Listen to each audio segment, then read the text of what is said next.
Can't see clear through the smoke you created. I feel my feet on the ground and they're shaking. How am I supposed to save the situation? Why the steps getting wasted even though we feel the same? Would you hug me in the dark? Let the worries go away. Would you do it all again? Do it all again? Would you leave your finger marks on my body while it sways? Would you let my way find my way home again? My home is you. My home is you. My home is you. My home is you. My home is you. My home is you. My home is you. My home is you. Here we are, where we thought we'd never be. Is there ever a way to be free? Can we turn back time so long, my dear? How are we supposed to save the situation? Would you hug me in the dark? Let the worries go away. Would you do it all again? Do it all again? Would you leave your finger marks on my body while it sways? Would you let my way find my way home again? My home is you. My home is you. My home is you. My home is you. My home is you. My home is you. My home is you. My home is you.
Sometimes it's so right, trying to get it right out of my own head. Come for a ride with me. My mind has been killing me. You're the only one, but it always. Oh, maybe when I'm with you, I kinda miss you. Oh,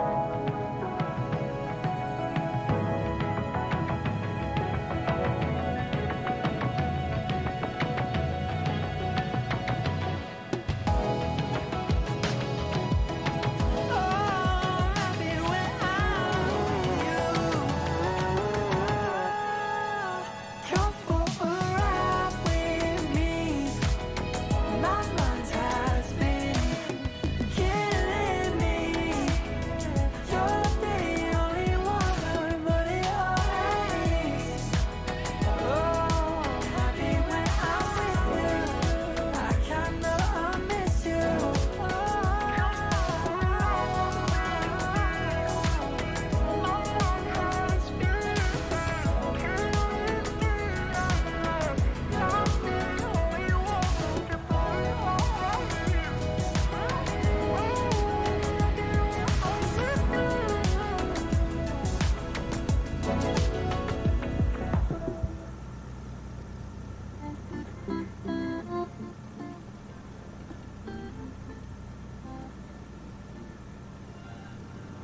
We're on a journey, looking back on the things that we've taken for granted, but feels like we're learning to be better without what's been holding us back now. Let's move closer to a new history, find out what we can be. G'day, ladies and gentlemen, legends of the highest regard, and welcome to Cooking on the Fly number 4. Here in our world adventure in Microsoft Flight Simulator, here in the Diamond DA40, the little plane that could. So this evening we will be heading from Concepcion to Santiago and then across to Mendoza. And whilst we are completing this, we will be cooking up some Chilean Ajiaco, followed by some pumpkin sopaipillas, and then a chefified, budget-friendly take on the flavours of a Pisco sour cocktail. But hello and welcome to everyone. I'm your chef/host, I guess, for this evening's activities, I guess is the best word for that. As you can see behind me, there is everything ready to go, as is the usual case when it comes to a Cooking on the Fly stream. So a few surprises this evening, which we will play for you once we are up in the air, as usual. So we've got an introduction to introduce and a recipe summary to play for you legends as well, so that you have a decent summarization of what we're actually going to be getting up to before we even start doing it. But for the moment, let us say g'day to some legends. We have Mr. David Ajiaco, who says, "G'day, you dirty slew." G'day, David. We missed you the last couple of nights. Where have you been? You left us hanging. Fuck's sake. No, only kidding, mate. Hope you are doing well. Vruden is here as well. Vruden, mate, welcome to the stream. Hope you are doing well too. Calling Pigeon says, bon appetit. Yes, absolutely, Calling Pigeon. 100% bon appetit. Put bon appetit and all the meat in and around your mouth, which is basically what we're going to be doing this evening. Drew says many different food emojis. G'day, Drew, mate. Welcome to the stream. David says you're a bit sunburnt on your head. David, I haven't... there hasn't been any sun in Melbourne for the last 4 days. I'm not sure how that's possible. But maybe it's just how hot I am. I don't know. David Ross says, "G'day, Bryce and fellow champignons." Either champions or champignons works with this stream, I guess, seeing as, you know, there is always much room for improvement. Drew says, "Let us say hello." Yes, exactly. Exactly. And Blackadder is here as well. He says, afternoon all, and bless you, Hachu. Don't worry, I'm just caught a case of bullshit, nothing else. But I hope everyone is doing extremely well. It is time to get this aircraft started. Let's get it started, Heart. Let's get it started in here. So, fuel pumps, engine thingamajiggy, avionics master. Let's flick the switch and let everything initialize. It is getting very corny, Vruden. It's, you know, you should be used to it by now. Is basically what I was getting at. And we click that one, and let's set that barometer. And then let's start the bastard. Put a bit of carby spray in there, a bit of start, you bastard, and sure enough, she's good. Okay, pitot heat on, fuel pump off. Don't need that up. Thank you very much for your assistance though there, GPS. So we're going to look for an altitude of about 8,000 feet because there are some mountainous terrain on this evening's flight plane. And as we know, it's never a good idea to do a shame.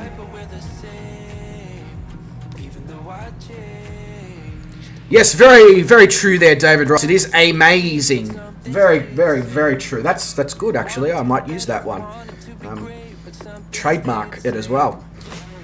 Right, so everything seems to be started. Let's put the lights on. So the active runway is runway 20, so that is the runway that we are actually currently facing towards. So we will be taxiing in the current direction we are facing.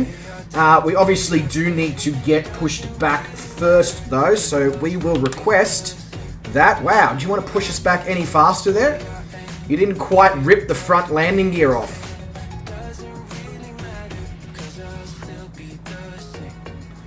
There's Vruden in his honeycomb blue helicopter, which is a contradiction in terms because honeycomb has never been blue in its life. Okay, let's grab the fashion accessory and activate the fashion accessory. There we go, that's better. We are all good there. Make sure we're just going to need to make a tight lefty.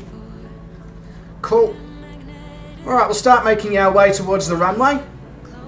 Get our way, make our ways up into the air. And once we reach our cruising altitude, we will do the introduction and the recipe preview.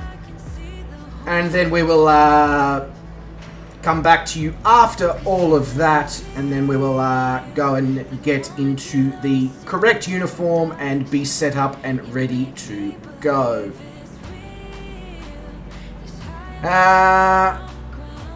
Wes says, hey mate, watching yours, no sound, and Shane's and streaming. Yep, no worries, Wes. I was doing the same thing with yourself and Shane, switching between who was on mute and who wasn't. All good, all good. Brett Plays says, oh my god, 3 streams watching tonight. Yeah, how's your Brett doing that? How's your Bretanet? Was what I was going with that. How's your internet?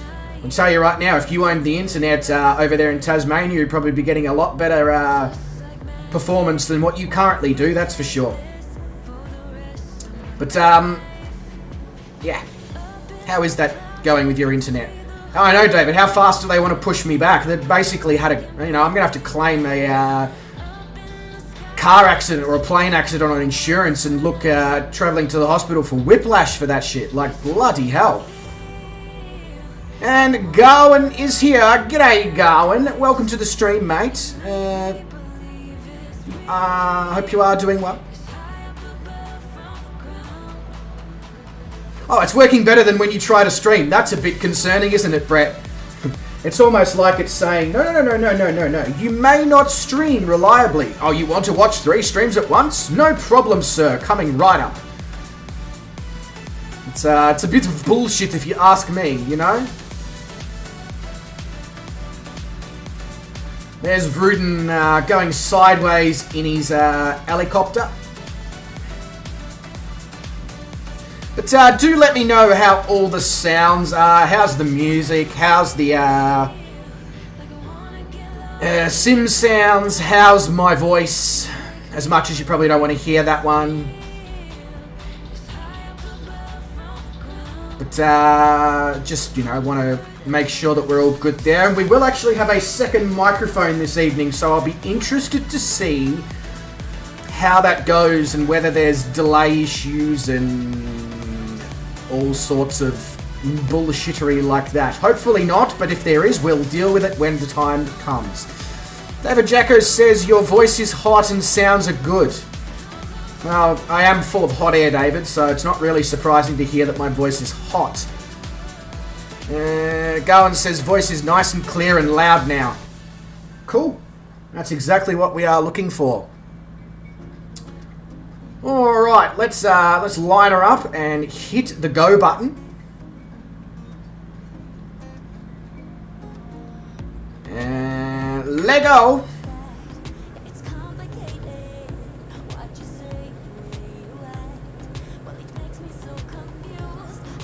Of course, David just proceeds to fly straight through me. No questions, wasn't consensual in any way, shape or form. Just straight in and straight out the other side. You need to be more gentle with me, David. I'm a fragile human. Yeah, no, nobody believes that, not even myself. And we are up. Up, up and away.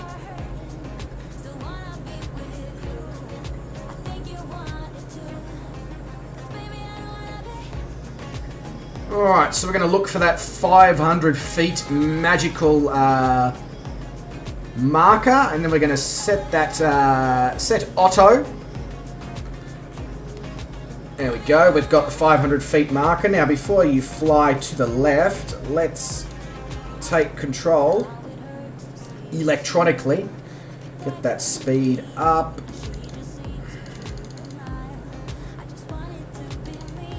There we go.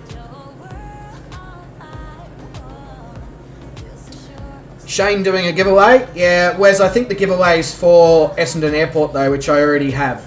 So that's cool, but I don't really want to own it again.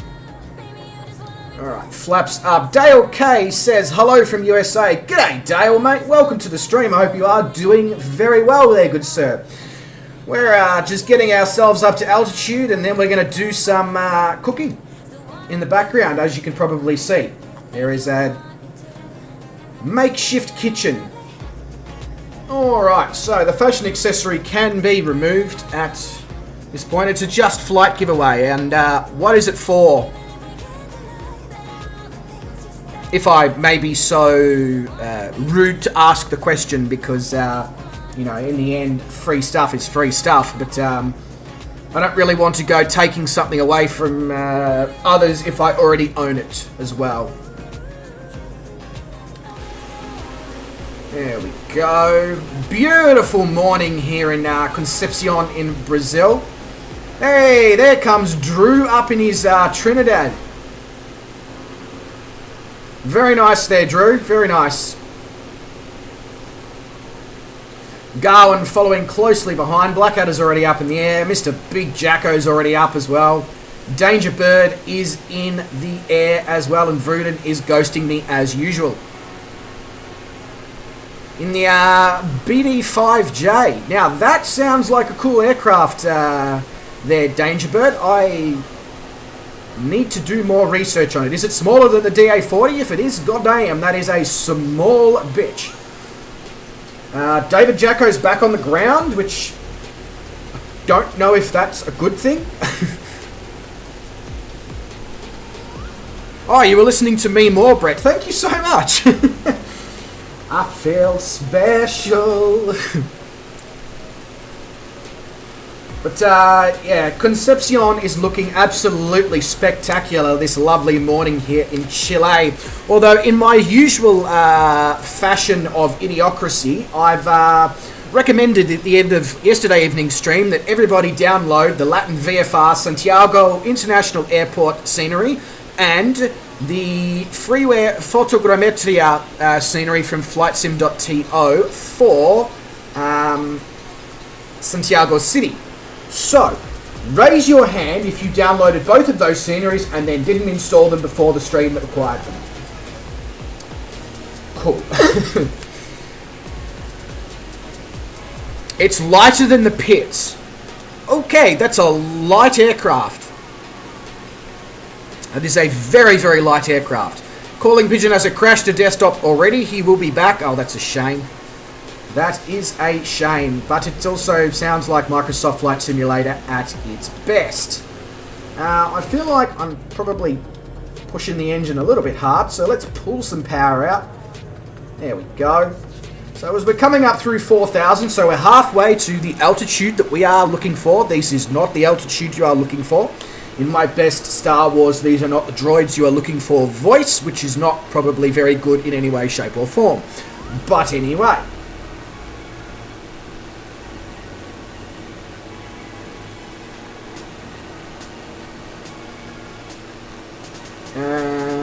Did I pull my flaps up? Yes, I did pull my flaps up. Dylan Slater says, has anyone here successfully taken off and landed the pits? I gave up trying.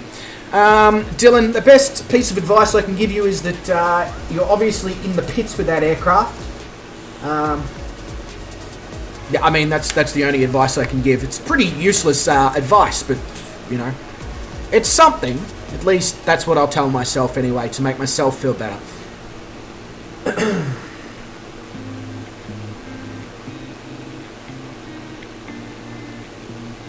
My gear is down. Yes, thank you very much, Vruden.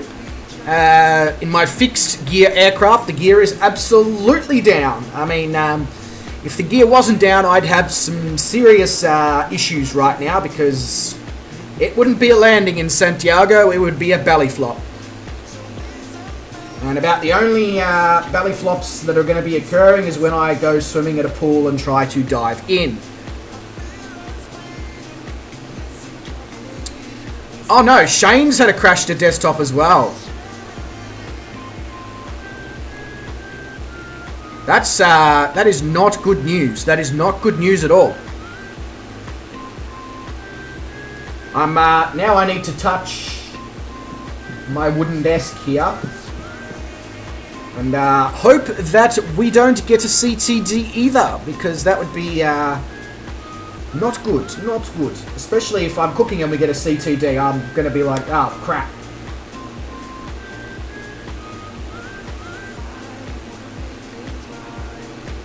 Yeah, no, I got that bit, Mr. Brett, I got that. But yeah, it's not, this is not good, not good.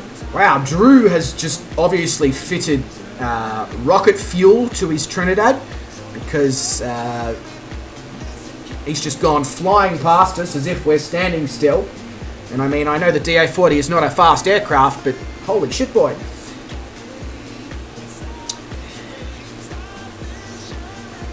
There you go, Dylan. A few tips from actual people who have flown the pits and know what they're doing, instead of my useless information that I was able to provide you with. And shout out to the awesome community for helping out a fellow community brother.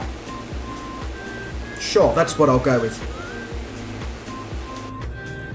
Alright, what do we got? We got 6,000 feet, so 2,000 feet to go, and then time to get stuck into some cooking. Unfortunately, no meth is being prepared this evening, so no Breaking Bad, unfortunately, but we will be cooking some absolutely awesome food.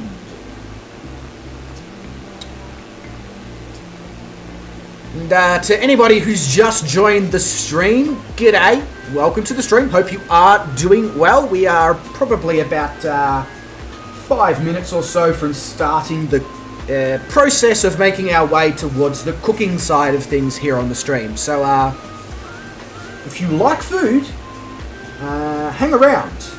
If you don't like food, well, I have more questions, I'll be honest.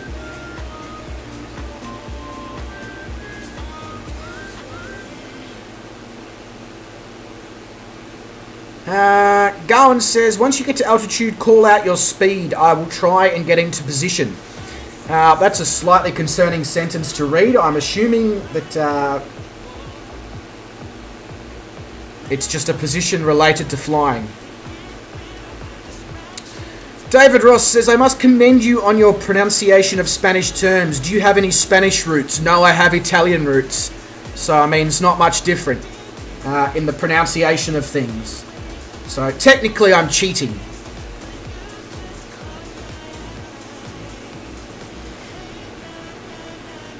Hey, I wasn't complaining, Garwin. I was just saying it was slightly concerning. Maybe because it... mainly because it was being put on a public...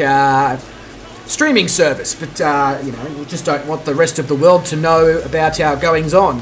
Wink, wink, nudge, nudge. Let me tell you right now, snacks are not the only thing you're receiving in your box.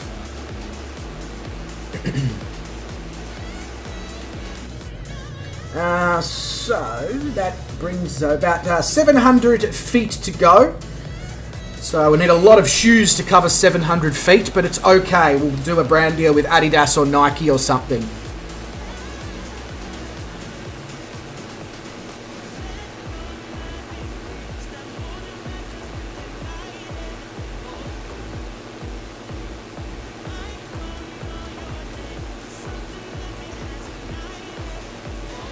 Dylan, I don't know if we're still talking about... flying an aircraft, or if you've taken a few too many of a certain pill. But either way, a tailspin and not being able to recover it does sound painful no matter what we're talking about. So,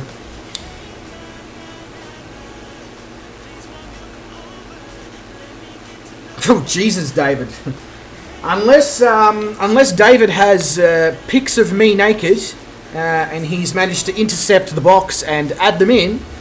Can confirm that you will not be getting any naked pics in that box there, Garwin. Alex says, where's the bloody food? Behind me. We'll get there, It's, perfection takes time.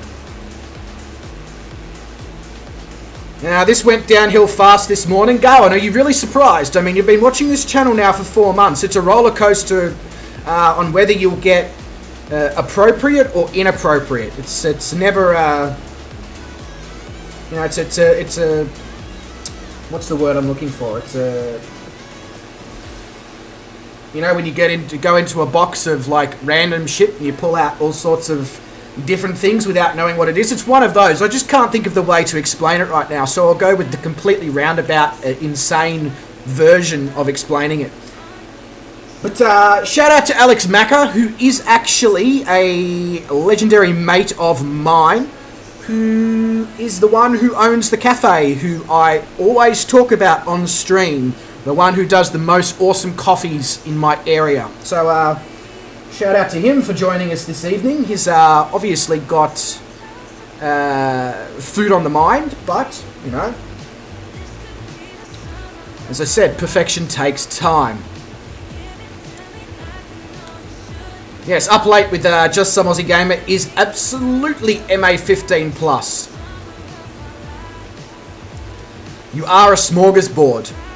A very tasty smorgasbord as well, Drew. Just ask my missus. Gowan says, life is like a box of chocolates. It is. It is.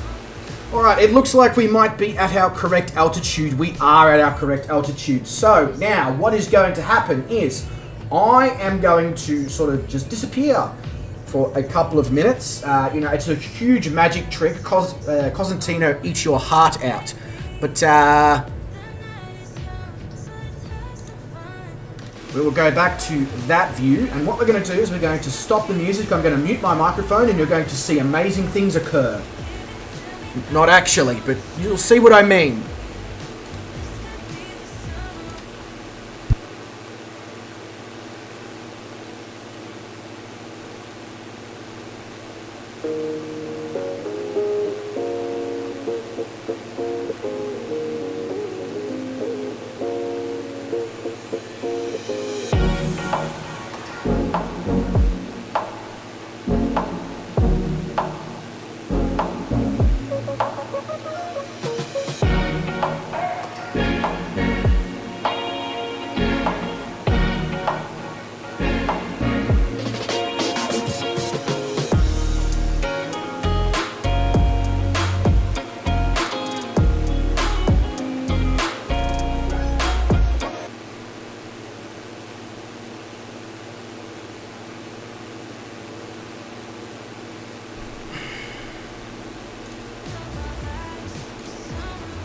And that was the intro to cooking on the fly. So now what we have is a preview of this evening's recipe.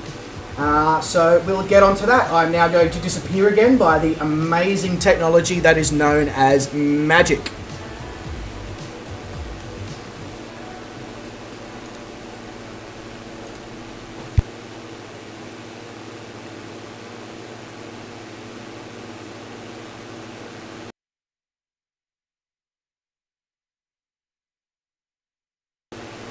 Remove pumpkin from packaging or halve pumpkin. Place pumpkin on oven tray. Pour oil over the top of the pumpkin flesh. Season pumpkin liberally with salt and pepper. Place pumpkin in oven. The lower the temperature and the slower the cook, the better. Remove meat from packaging and pat dry any excess moisture. Season meat liberally with salt and pepper on both sides. Sear, griddle or grill meat at very high temperature. Once seared, rest meat. Next, we are preparing the onion. Top, tail, peel skin, halve and slice onion as fine as possible. Take out red capsicum or bell pepper. Slice off one side. Slice the capsicum in the same way that you sliced the onion. Remove skin from cloves of garlic and prepare. Use as many garlic cloves as your heart desires. Next up, grab out your potatoes. Slice the potatoes. You do not need to peel them. Pick parsley leaves from the bunch of parsley. Rough chop the parsley. Slice the rest of meat the way your heart desires. I've sliced it this way. Place your pot on a medium to high heat. Add your choice of oil to the pot. Be generous. Once the oil is hot, fry your onions. Once onions are softened and slightly golden, add your capsicum and garlic. Next up, you want to add your herbs, spices, seasonings, and your sliced up meat. Add your potatoes and your beef stock / beef broth. Whilst the Ajiaco cooks, place a pot of water on the stove to poach eggs. You should cook the Ajiaco like this for between 20 to 30 minutes or until the meat and potatoes are tender. When your egg poaching liquid looks like this, it is ready to poach eggs in. Create a whirlpool within said water using a spoon or other device. Poach egg in poaching liquid until desired doneness is reached. Drain poached egg on paper towel and season. Add the chopped parsley to the Ajiaco and stir through, then serve. Remove the slow roasted pumpkin from the oven and allow to cool slightly. Scoop flesh into blender and use oil or water until puree consistency. Place all ingredients for sopaipillas into bowl. Work until dough is formed. Rest whilst covered for 20 to 30 minutes. Roll out nice and thin. Cut into desired size or shape. Deep fry or bake until golden and crispy. Drain excess oil on paper towel. Dust with icing sugar whilst still hot. I have opted not to provide a preview video of the cocktail as it is very, very simple.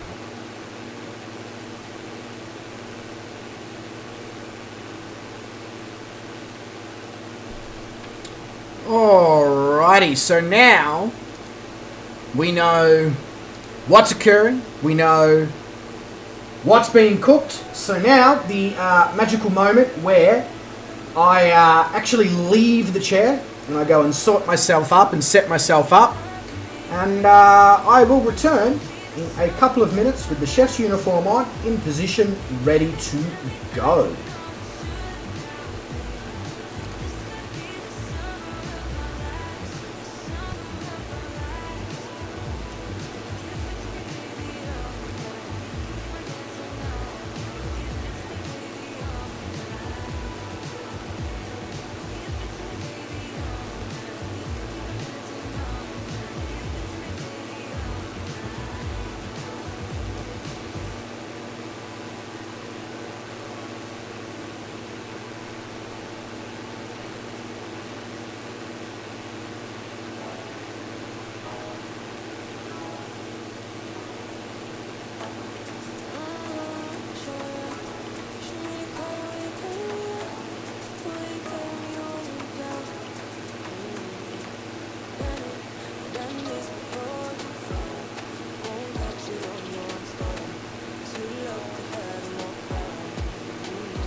Right, so just want to make sure that the sounds are all good. Give me a thumbs up if you're hearing me all sweet.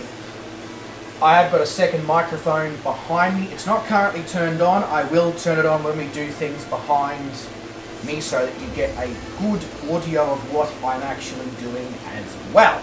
But, ladies and gentlemen, and legends of the highest regard, welcome to Cooking on the Fly number 4 here with some Chilean Ajiaco, some pumpkin Sopaipillas, and to finish off we're going to do our version of a Pisco sour but budget friendly. Now, yes, I am wearing stuff underneath my chef's jacket, which is not necessarily the usual thing. It's fucking cold! So, there we go. Shout out to Scotland Valerio Project for the subscription. Absolutely legendary stuff. And shout out to Mr. Drew DeMarinis as well for the donation. You absolute legend. Thank you so much. So, first things first. We need to make a dough for the sopaipilla. Now, the dough that I make this evening is not going to actually be the dough I use. I already have dough left over from the test batch. That is the dough I'll use. It's very well rested, it's been refrigerated. It's just going to create a better product than trying to rush it. However, it is the same product. So, don't need to be concerned about anything there. Right, so I'm just going to go grab the zhuzhi thing, and we're going to use that to make the dough this time as opposed to doing it by the good old-fashioned hands.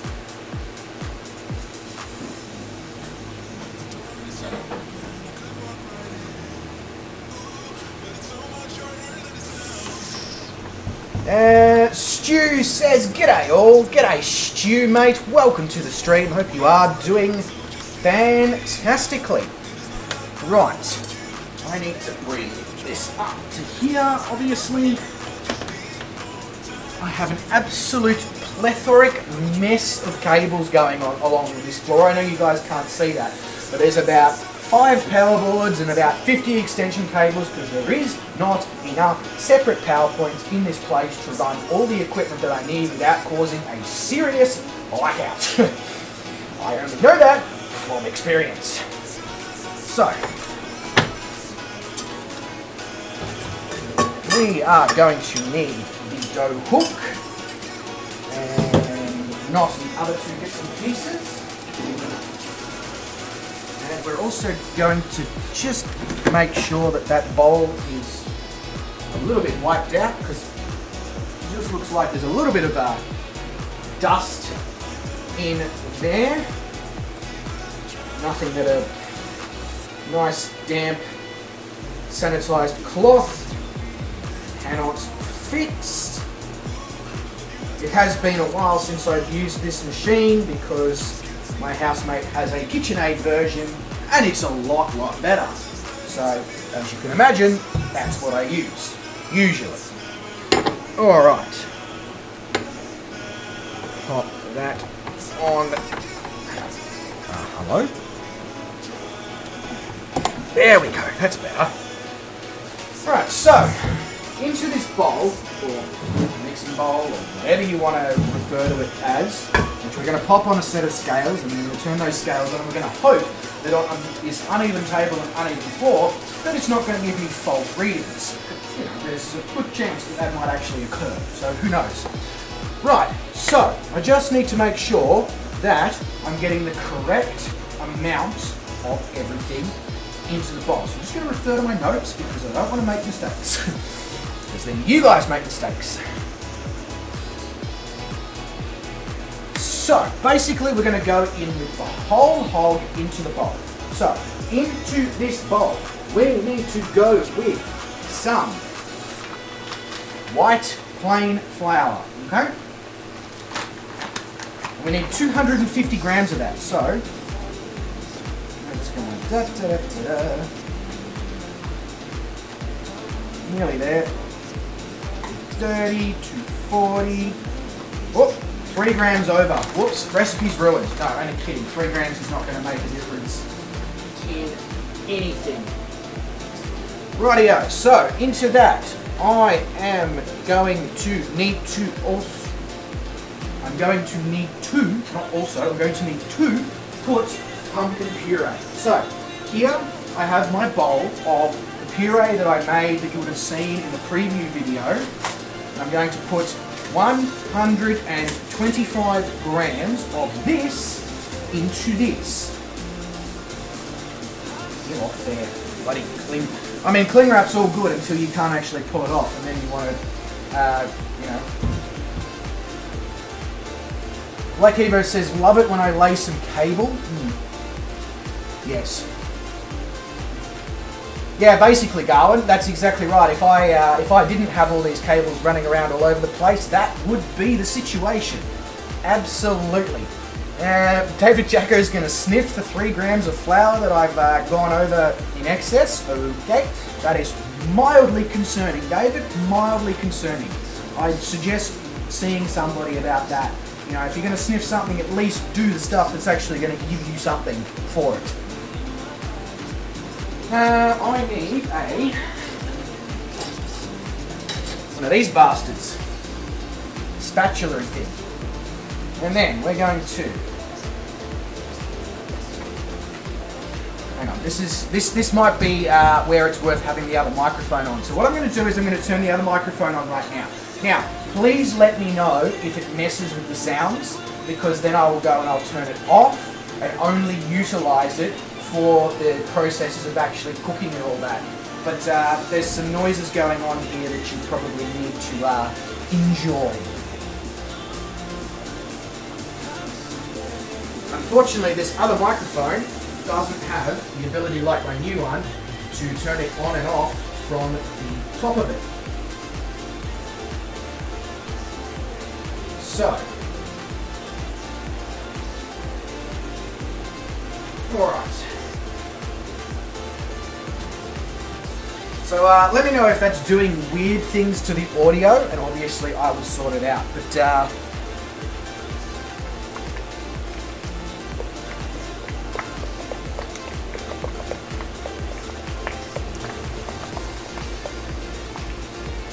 there you go. So if that was enjoyable for you, I hope it was. Oh, come on, the scale just turned off. Okay, so I've put a little bit in there already. So we'll just say we're now looking for about another 100 grams or so.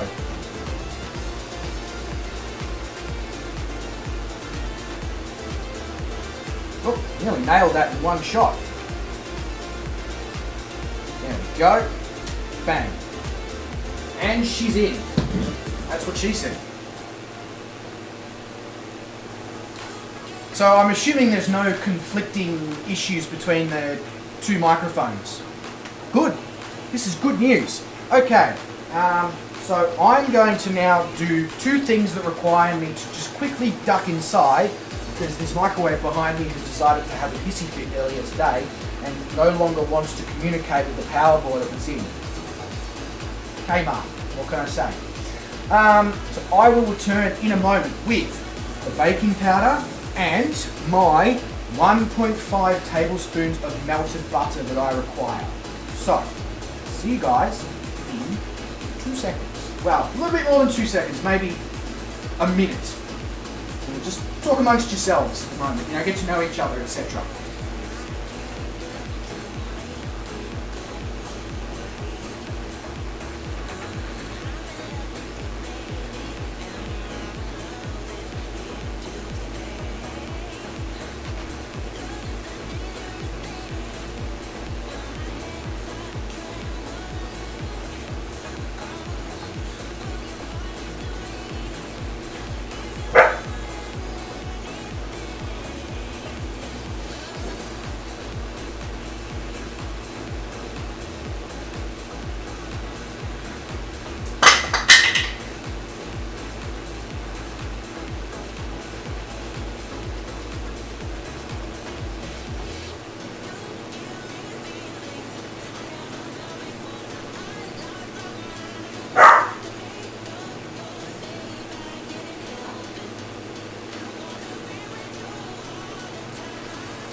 We are back, and I'm pretty sure Doggo wanted some food. Alright, so now in this bowl I have my melted butter. I'm going to pop that straight in, so that's 1.5 tablespoons worth of melted butter going in there.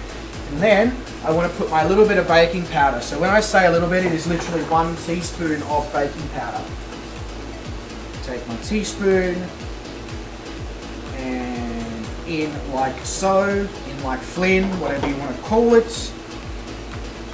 And I think that's it. Oh no, sorry, I lied, full of shit. Glad I've got my notes, eh? You know, otherwise. So go for about a pinch and a little bit of salt into there as well, just so we are nicely seasoned, like so. And then that is it. That is literally the that is the dough. That is the dough for the pumpkin sopaipilla.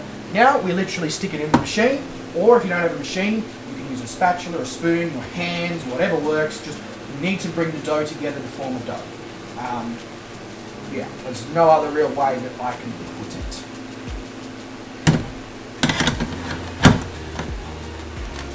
My sous chef is standing right here, just out of the view of the camera, looking at me like, Dad, is the food ready yet?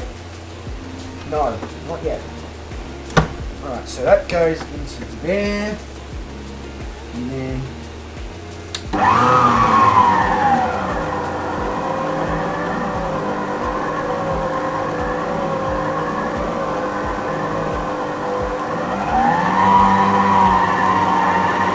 there we go. Now that might be a bit noisy for you guys, so...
that not work?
My bad. Didn't realise the microphone was going to have a complete meltdown at the sound of the mixer. So probably should have thought that one through. But anyway, that would be why you couldn't hear me, because obviously the microphone behind me as well, even though it is my old microphone, it is still noise isolating. So we would have heard this noise and completely cut out any vocals whatsoever. So it's not 100% mixed, but it's good enough, and I'd rather not run this thing for too long. So basically I'm going to pull out our dough, which, as you can see, is really nice. It is really soft. It is really pliable. No complaints about it whatsoever. It has left a little bit of dough in the bottom of the mixer, but I'd say that is the fault of the mixer that we're using, being a cheap Kmart mixer.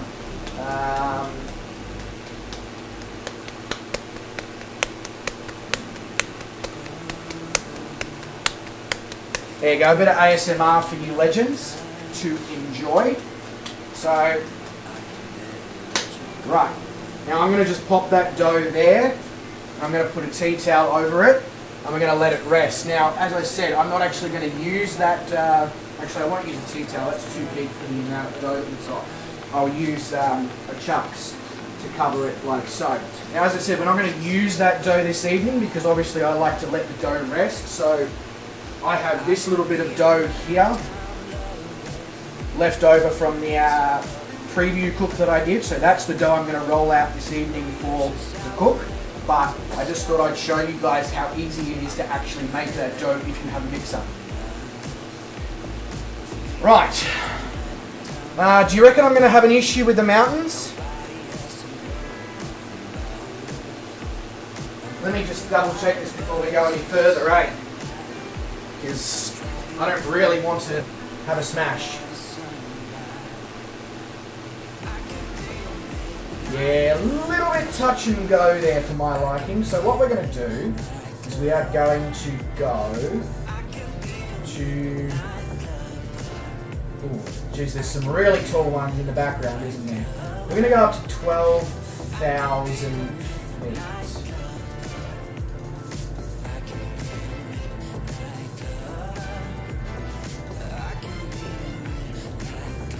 There we go. Thanks for the heads up there.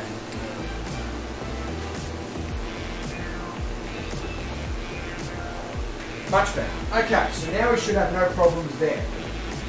And also, I don't think Doggo liked the noise of this machine because she ran away and hid whilst it was doing its thing. But anyway, let's get rid of that. And let's unplug. Oh, hang on, we should undo that as well. And we will unplug that from there. Let that go back down to its positioning, and we will move this. Okay. So, now that the pumpkin sopaipilla dough is resting, or resting? Either one. It's either handcuffed or it's, you know. I'm going to put out a tea towel. We're going to grab... Oh, come here, you. Grab a chopping board, and this is going to be our meat chopping board, obviously, because the colour is red. Red goes faster, as we all know. Then we've got two absolutely awesome rump steaks here, so 500 grams of rump, which we are going to barbecue. So right now I'm going to turn that barbecue on, get it heating up, and then we're going to prep the meat.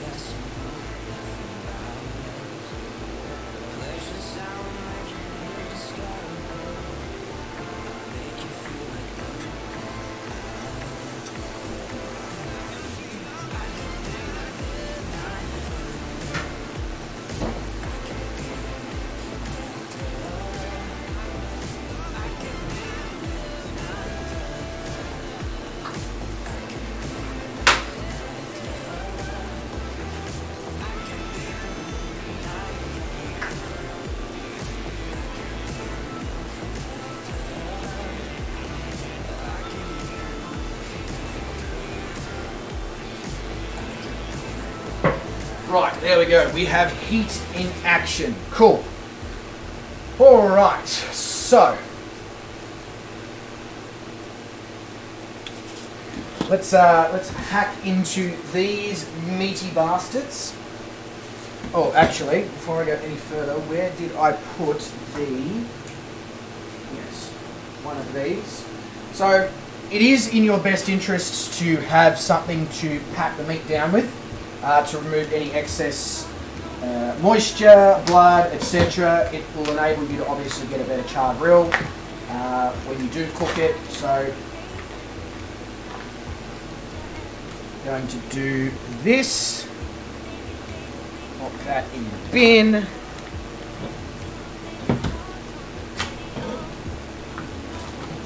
And open up this one as well. Scenery looks amazing as you play with your meat, says Black Evo. That is mildly disturbing, but also probably very true. So we'll just pat our meat. Pat that one, which is the little bit that it missed, and of course Doggo has just realised that there is fresh meat out, and now she's all over here again.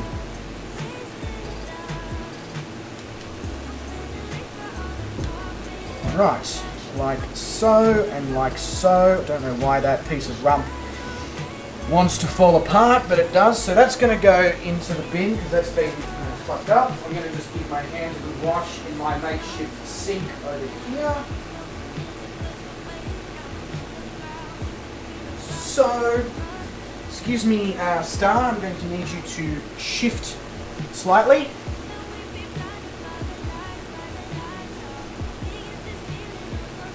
Look, Bubba, you can do both. You can stroke it, you can pat it, you can rub it. I mean, you know, whatever tickles your fancy when it comes to playing with your meat, honestly.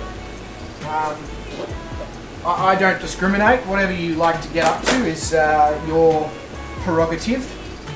So what we're going to do is we're going to, now that we've patted our meat dry and moved it onto the chopping board, now obviously keeping in mind that we can't use this chopping board after we've done this, basically we're going to season with salt, then we're going to grab the pepper,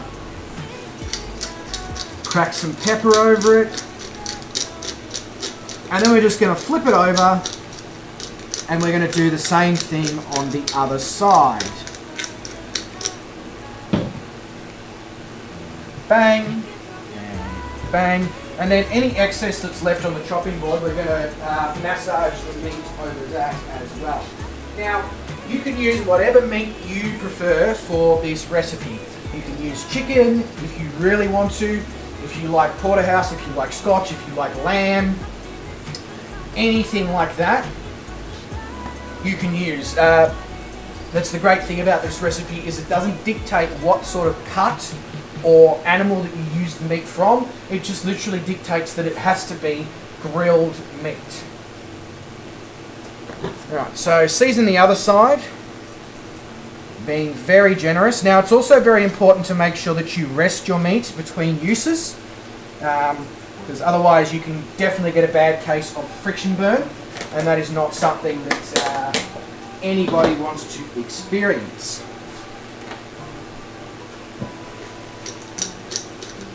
Running very low on black pepper. Glad that we're doing this evening and not tomorrow or Monday, because I may not actually have any left.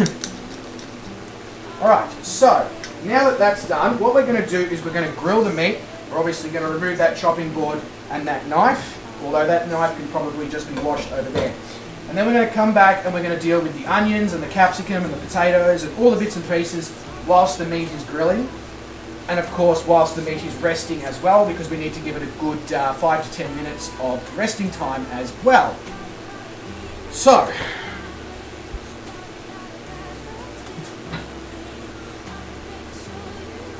that's actually not hot enough for what I want yet.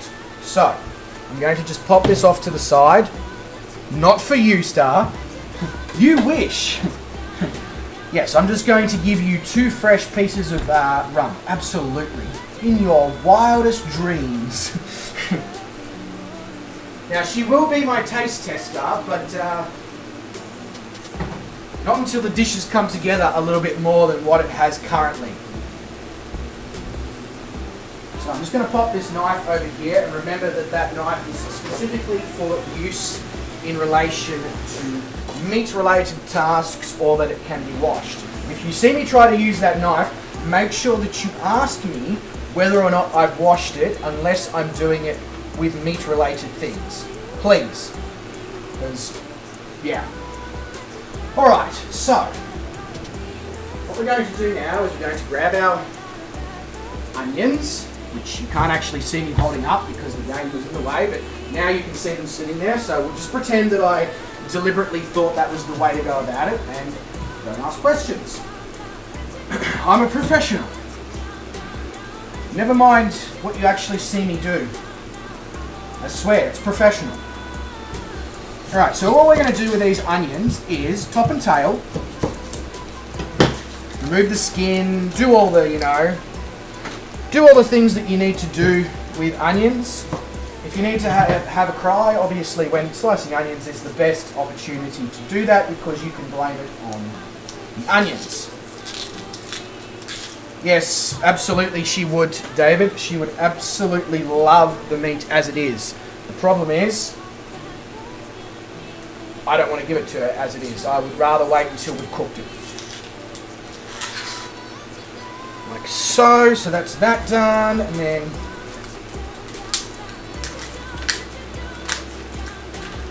take the skin off of that.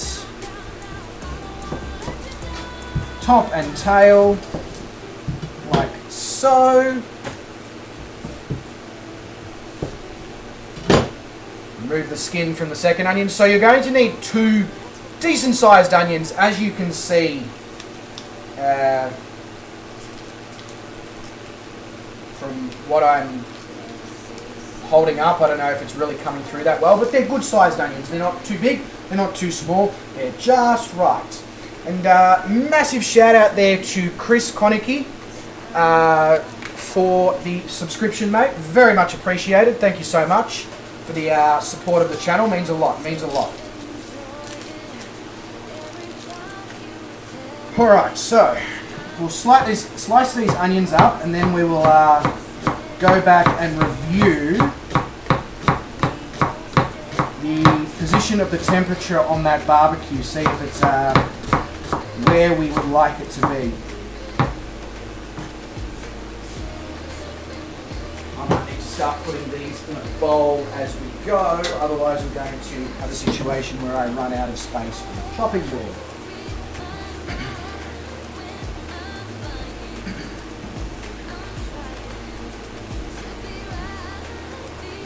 That's...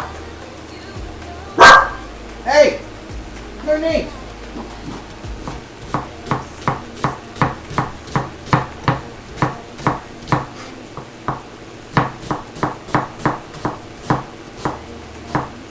Hope you guys are enjoying the ASMR of the chopping.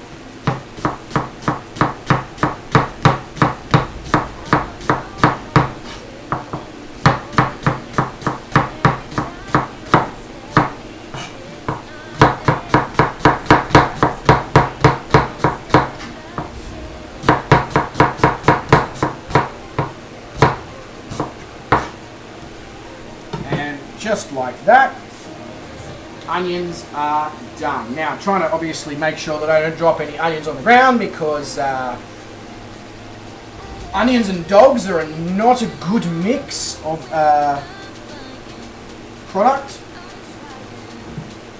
and I don't really want to have to stop cooking on the fly halfway through and go and deal with a dog who needs a vet. Get the hands washed up, because obviously onions with their sulfur can really get into your skin and cause everything else to taste like onion, which is fine, except raw onion can be a little bit over the top if you don't want to have too much onion flavour. So now we're just going to check on the grill. It is almost where I want it. Not quite, but we are so close. Okay, just give the chopping board a quick wipe down, and then what we're going to do is we're going to take our capsicum we're going to slice 2 sides off of this capsicum.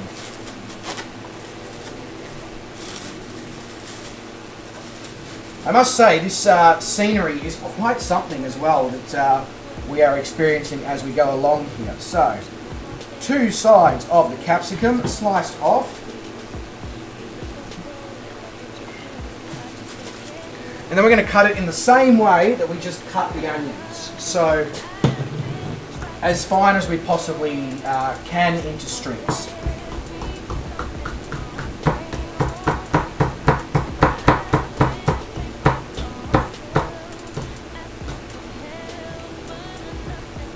And then we'll pop that into a bowl as well. And into that bowl, we're going to put our garlic. Now, you can use fresh garlic, cloves, and I did in the demonstration cook.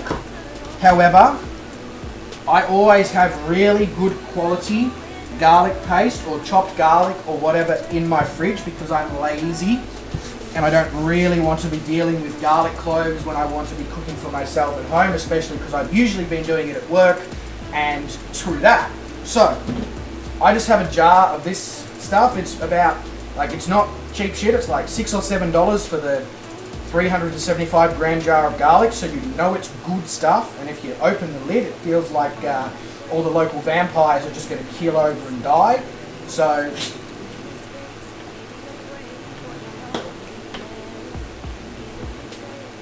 I should use a wood chopping board as does not harbour bacteria. I would have said the absolute very opposite there, Sean. That's why all restaurants and all that utilise these style chopping boards, because wood harbours bacteria, mainly because it never dries properly. However, I am 100% happy to be proven wrong on that, because I love myself a wooden chopping board. Alright, so into that, I'm going to be really generous with the garlic, because as we've already been through before, I really like garlic. And that hasn't changed recently, so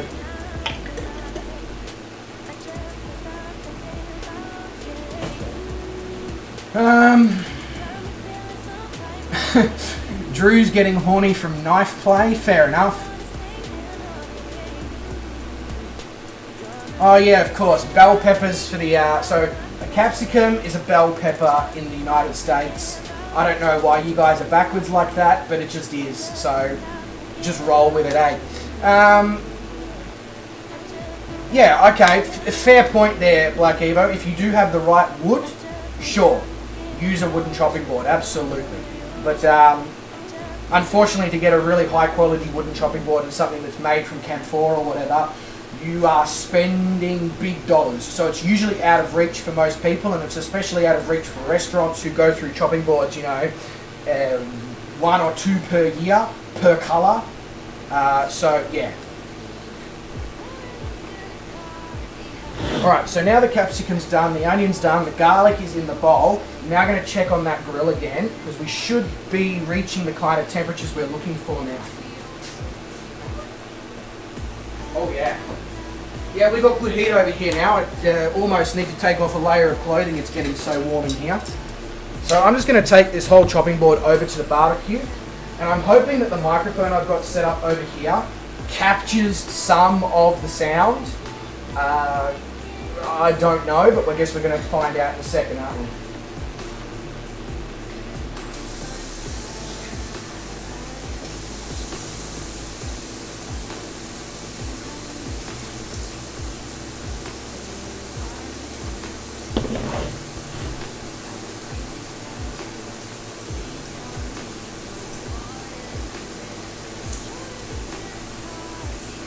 So again, I don't know if that microphone's picked it up or if anything's been picked up by that, but it's definitely a shh as I placed it on there. And I'll tell you right now, with garlic, with capsicum, with onion, with pumpkin, all filling this room now with steak grilling as well. You have no idea how hungry I am, and I can and I'm smelling this. You know, I can only give you so much of a idea of how things are smelling, because obviously we don't have smell-o-vision yet. But David says your window's all fogged up. Yeah, it is a little bit, but don't worry, the back door's open, so we're not going to have a situation of asphyxiation. We're good. Yeah, the dog is absolutely having the time of her life. And she will get some of this steak. Just, yeah. She needs to learn to be patient.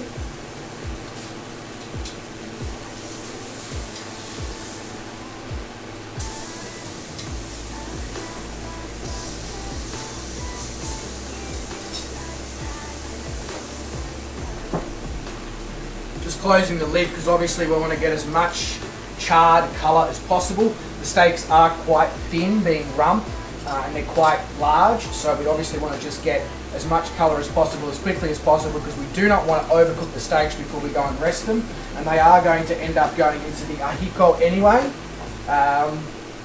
where they will obviously become well done and very tender, but you know, personal preferences. I like my steaks medium rare, so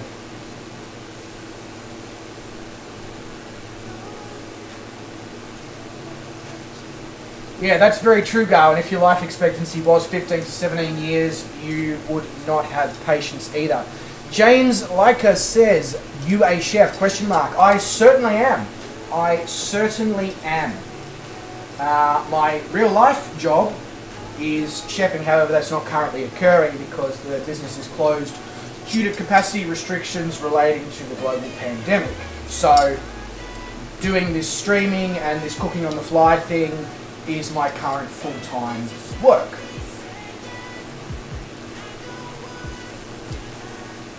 Yeah, good. I'm glad you do there, Black Evo. I'm glad you do.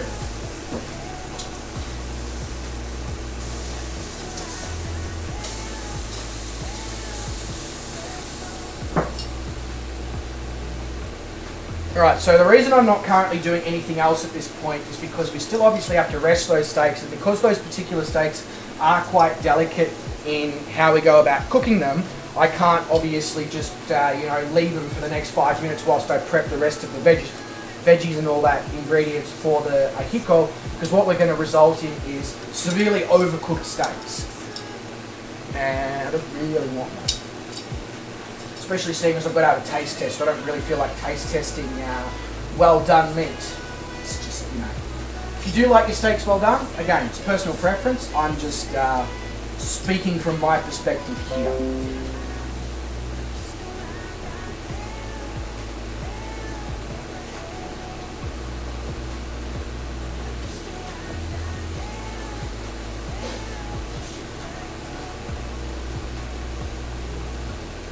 You're a sook for food, you know. Anybody would think that you don't get fed.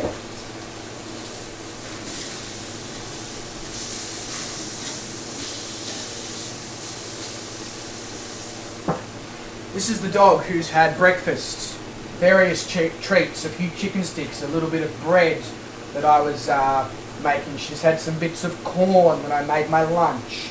She's had a bit of peanut butter as well. You know, like, you would think that I don't feed her with the way she's currently acting and looking at me, but don't let her fool you.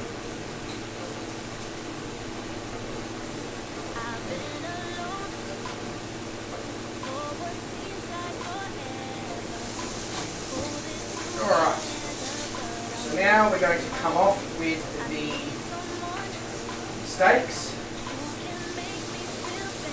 And we are going to let those rest out of reach of doggo, because otherwise situation will occur. And then turn that all off, make sure the gas is off.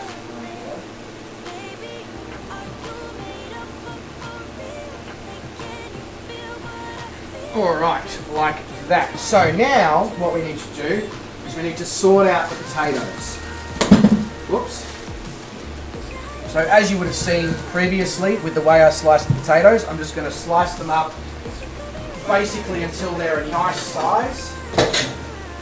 Pop them in a bowl, and then I'm going to do the parsley once we're cooking, because obviously once you start slicing the parsley, you start bruising it. If you leave it for too long, you result in not fantastic parsley anymore.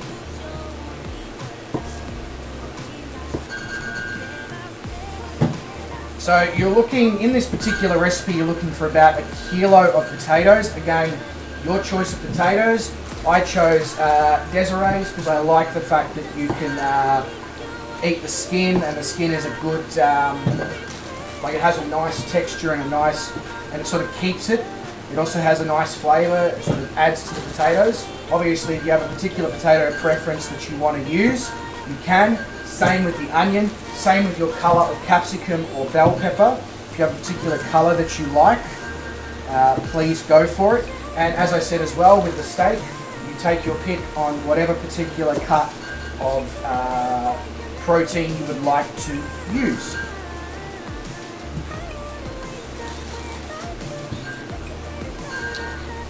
Looks like Beluga is getting his PC back tomorrow. Fantastic news, Beluga. That is awesome stuff to hear. Cool, cool, cool, mate. I'm glad to hear that.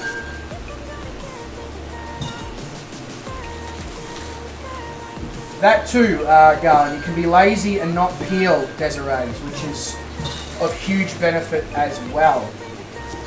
James says, I cook at home for the family. James, what is your go-to thing that you like to cook the most there, mate?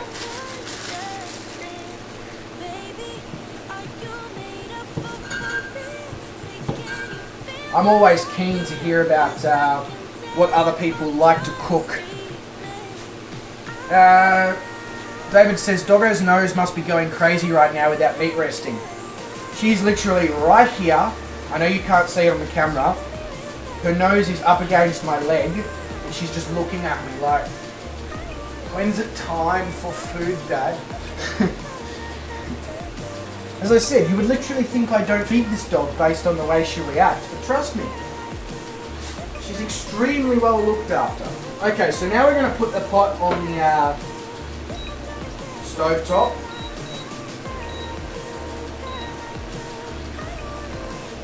And we are going to crank it so we get some heat going. Now I'm going to be very generous with the oil.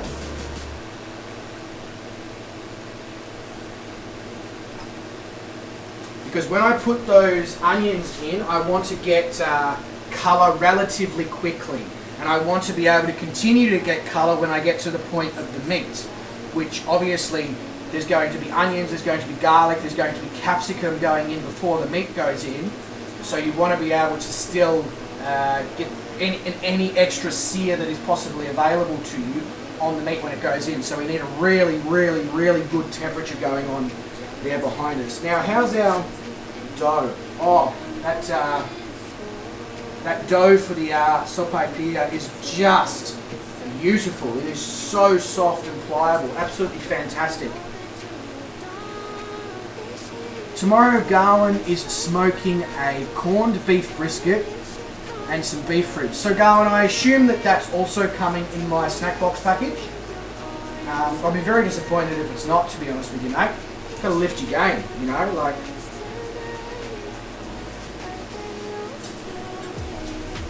Now, your best friend with mixing this particular dish is going to be one of these bad boys, the spatula. Obviously, if you don't have one, a wooden spoon will do the job, but this will allow you to potentially unstick any parts that do get stuck, which is of course important.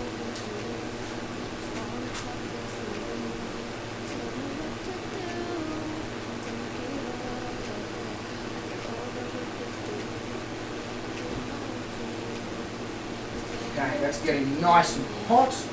So in a moment we'll be able to go in with the onion, and then straight away, once the onion, the capsicum and the garlic is in, that's when you want to go in with your salt and pepper. Don't do the rest of the seasonings until the steak is at a point where it needs to go in. Mainly because you want those extra flavours to cling to the steak, and the steak is already salted and peppered and rested. So you just want to infuse it with the oregano, with the smoked chili powder, with the chili, etc.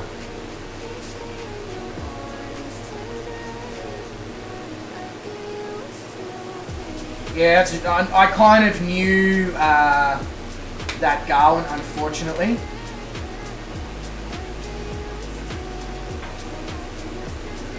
So basically we're going to be building layers of flavour here. We want to get the onion to the point where it's starting to caramelise so that the sugars come out. We want the capsicum to be at the same kind of point where the sugars are starting to release. We want the garlic to be at the same point as well. And that's when you add the salt to enhance that flavour. Because if you add the salt now, what you're going to be doing is enhancing the raw flavours of these particular ingredients, not them at their optimal position. And as I explained, the steak has already been seasoned and it's already been rested. So what you're going to be doing with the steak is putting it in and then adding your, as I said, the oregano and the smoked chili powder and the chili powder itself. And what you're going to be doing is infusing what is then rested and cold steak with new seasoning and then reheating those seasonings into the steak. You're therefore intensifying the flavour that the steak receives, and the steak also then leaches its juices into the vegetables as well.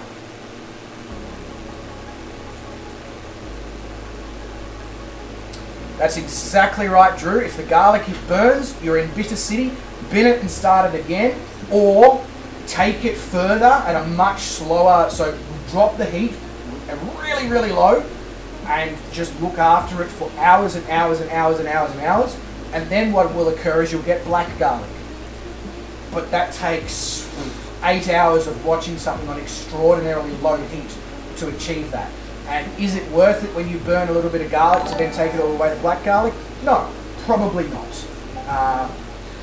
Yeah. And Metas with the donation. Metas, thank you so much. You are a legend. The support for the channel is very much appreciated, and any donations, the guys who attend here regularly will tell you that the donations go back into the channel, whether it be the cost of the food to complete these, whether it be hardware and peripherals, you know, a new microphone, etc., which was desperately in need.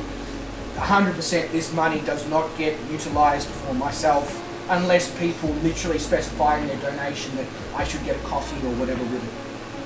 Alright, so now we're going to go in with the onion.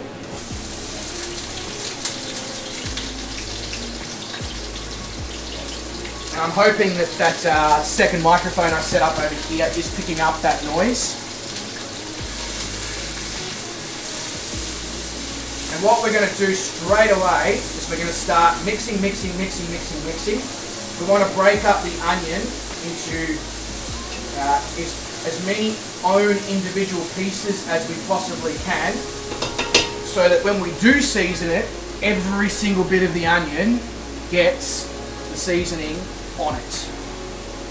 And it also means that we're going to get an even cook, which is of course extremely important as well.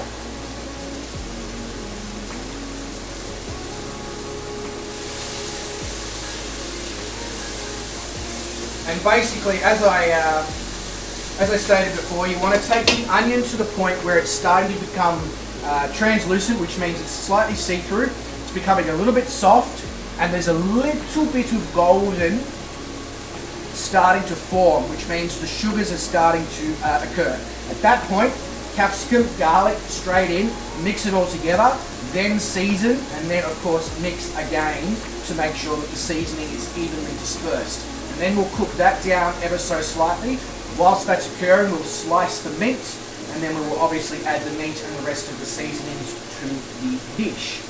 Now, we don't need the potatoes to go in at this point, because the potatoes will go in when we add the stock, simply because you will then be cooking the potatoes in all the liquids that have been created. Down you get stuff, down. We'll be cooking the potatoes in all the liquids that have been created, plus the beef stock that we're using. And because potatoes obviously absorb moisture to cook, they're only going to infuse with all the flavours. Down, tongue back in mouth, madam. Don't you need to clean the bloody table where you just licked it, you little shit? You will get some if you are patient, okay?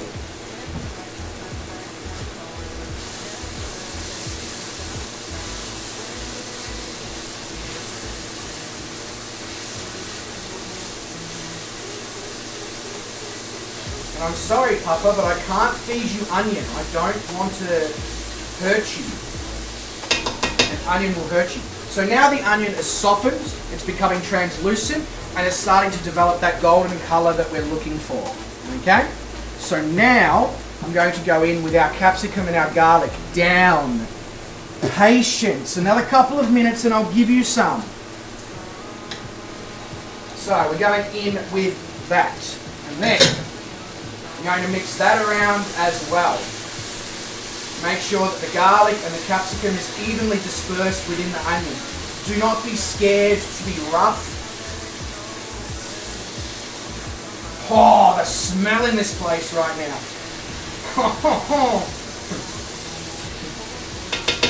Pretty sure the smells are going to give me a orgasm. It is just...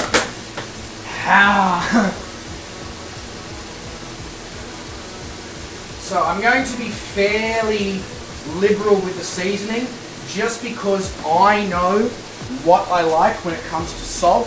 Please, if you are making this at home, do it step by step and taste. Even when you have all your ingredients and your broth and your potatoes and everything in there, you can still add extra seasoning. And if you do over season, adjust with water. So if you find that you've over reduced and it's too salty, top it up with water, pop it back on the heat, reduce again until you achieve the flavour that you are looking for.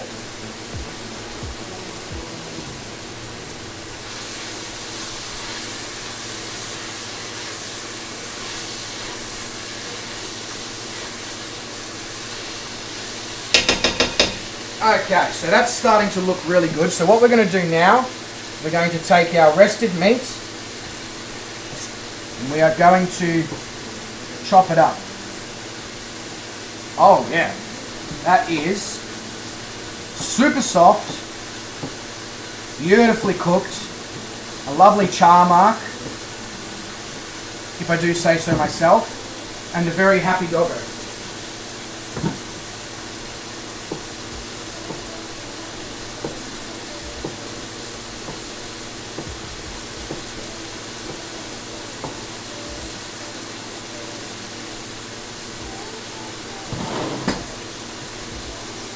Yum.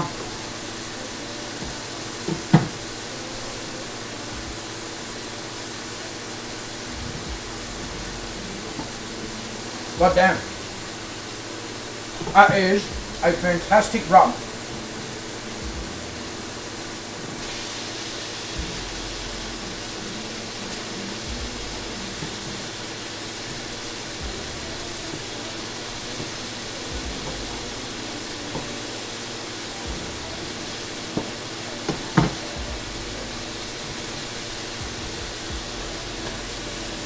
Doggo's in heaven right now. James, to find out what I'm making, put exclamation mark COTF into the chat and my bot will give you a detailed explanation of what I'm currently cooking. One more piece for you, but hang on. I'm going to do something. I don't know if this will actually be visible on camera. I wish it was. Just clean up my hands. Okay, shake. Good girl.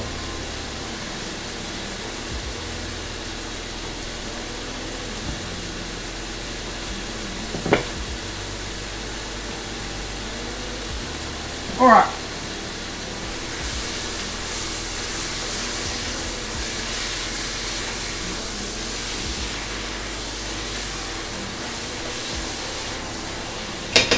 So now we've mixed everything around there. I'm now going to add my smoked chili pepper powder.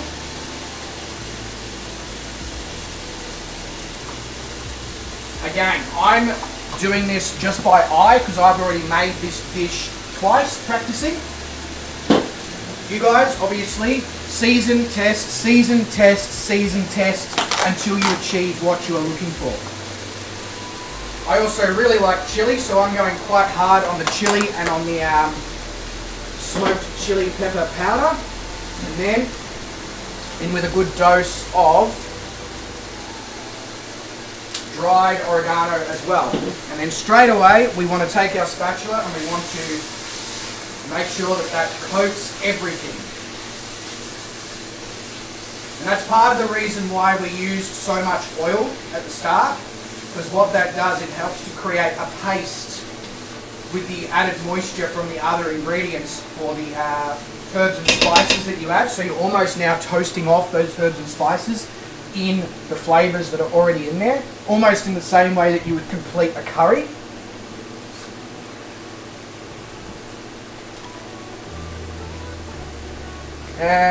Chef Bryce Toria, is sea salt the same as table salt in terms of measurement? No, sea salt has a much more intense flavour than table salt. I just don't tend to use sea salt at home. Alright, so now what we're going to do is, whilst that is now doing its thing, so we're going to let that do its thing for a little bit, I can actually feel the chili on my tongue in the air. That's how intense the flavours that are going on behind us are. So whilst we're waiting, I'm going to sort out my parsley. So what I'm going to do is take off the leaves in the cheats way, but I'm going to hold on to the stems. And the stems are fantastic for making stock with, which you'll see in a moment when I show you my stock. It is this beautiful deep colour, and it has this background freshness which is caused by the parsley leaves. Now, if you don't want to make your own stock, you don't have to. You can buy good stock from the shops. Just try to avoid the really, really cheap, nasty shit, and try to avoid cheap stock cubes especially, because most of the time you'll find cheap stock cubes are just pure MSG and salt and different chemicals and stuff that sort of intensify flavour, but they don't actually usually include the ingredients that you are looking for.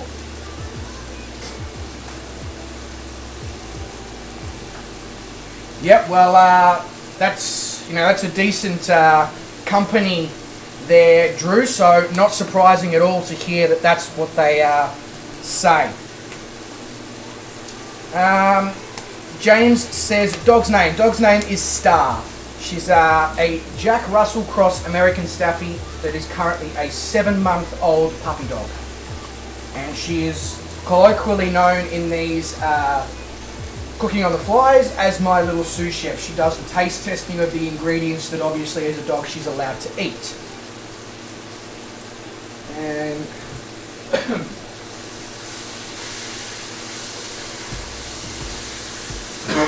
whoa, chili going up the hitting the back of my throat. It's just like, oh.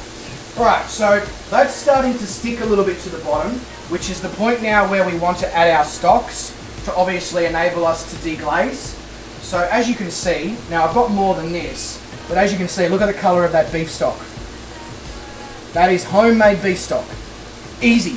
Go to your butcher, get the beef bones, get your root vegetables, get your parsley stalks, stick it all in, water, water, water, leave it for hours, come back, strain it, you've got stock. You cannot beat making your own house-made stock. So in with that.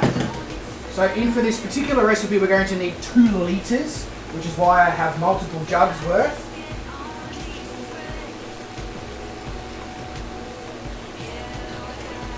There we go. So that's all in. And then at this point as well, I'm going to add those potatoes. Now this parsley will still need to be chopped a little bit more fine, but that is obviously a benefit of the fact that you can chop it a bit and you can come back to it. You chop it a bit, come back to it. The less you play with it at the start, the less likely you are to end up with bruising and loss of moisture and all that. So yeah. Potatoes go in.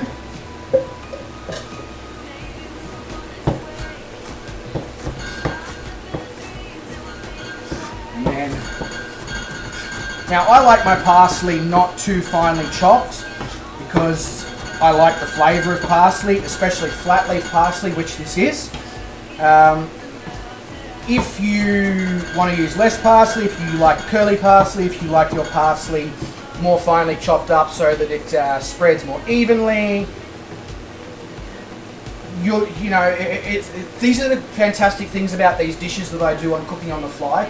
I always allow a huge amount of leeway for people to be able to use certain similar ingredients that they might be familiar with or they have more of a preference over or whatever. If you don't like parsley at all, find a green leafy herb or whatever that you do. That's the kind of freedom that I like to promote when it comes to cooking. Never ever feel when you're following a recipe that you must follow it to the T. You can look at a recipe and go, that recipe calls for brown onion, but I really like shallots. Okay, use shallots. It's going to be fantastic. Or, you might have a recipe that calls for turnip or swede, but you don't like turnip or swede. Okay, so use parsnip, use pumpkin. Ingredients like that.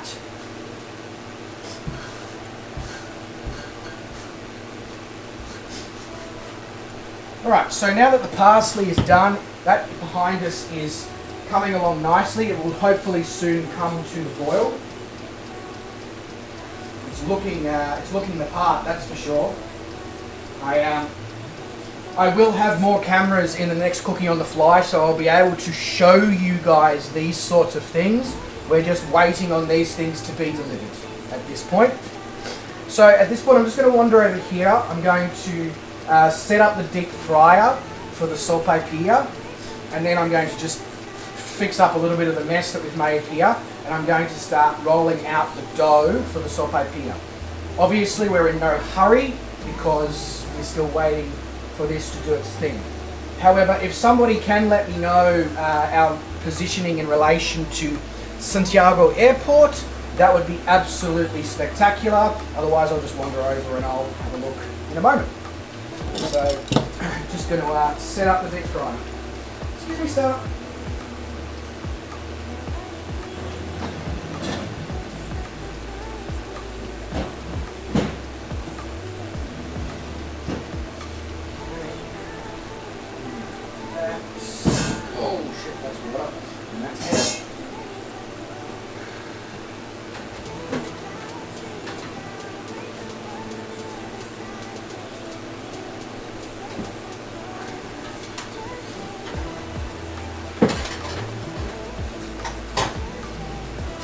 Certainly don't have a plethora of space here, that's for sure. That's one thing I could definitely do with, is more space to do this in. It would certainly make these videos a hell of a lot easier. Alright, so, question is, will this actually reach? Probably not. I'm going to have to pull this table a lot closer.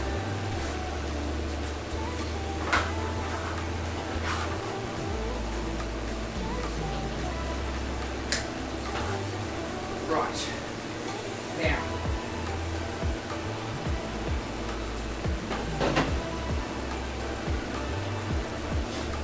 Alright, so deep fryer is now on, but I'm now blocked in by that table.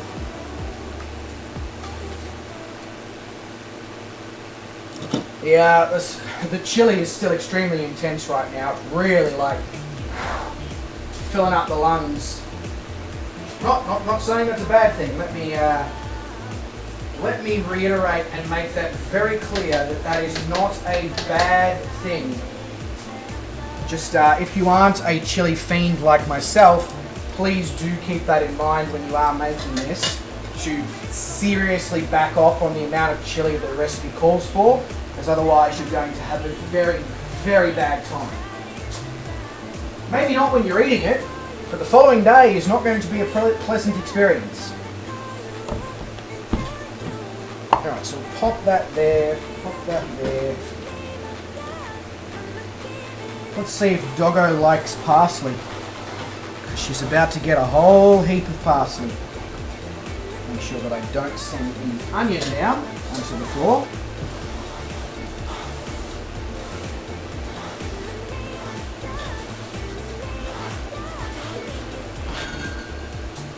There you go. Snack on some parsley. She's probably going to look at me and be like, Dad, that's not steak.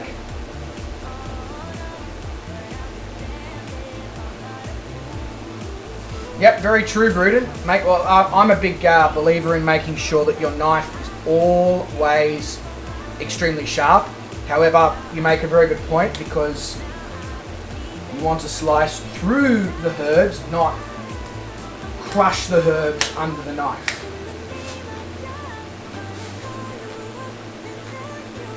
Now, I know I said that I wasn't going to use this dough that we made in the mixer before.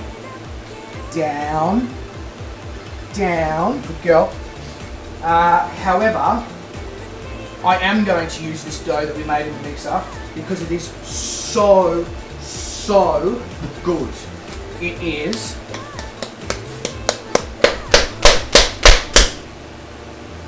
beautiful. It is just so soft and pliable. I may not even need a rolling pin to achieve what I need to achieve here. So the first, excuse me, Doggo, you're really in the way now.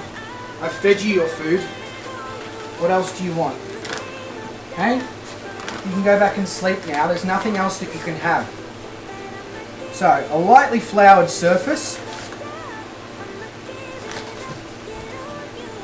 And just massage both sides of the dough into your lightly floured surface, just to obviously avoid any issues with sticking.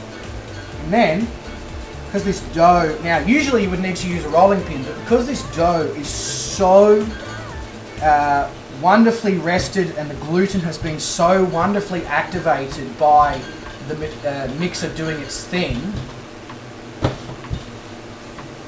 don't need to. I'm literally pushing this out as if it was pizza dough. And that's exactly what it actually feels like. It feels like a really high quality pizza dough.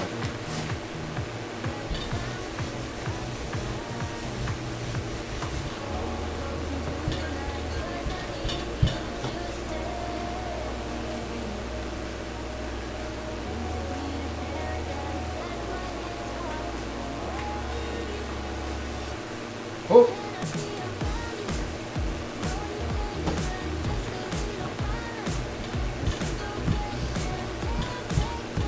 Now, in a perfect world, I would still use a rolling pin just slightly here to make sure that the edges were rolled out. But we don't live in a perfect world.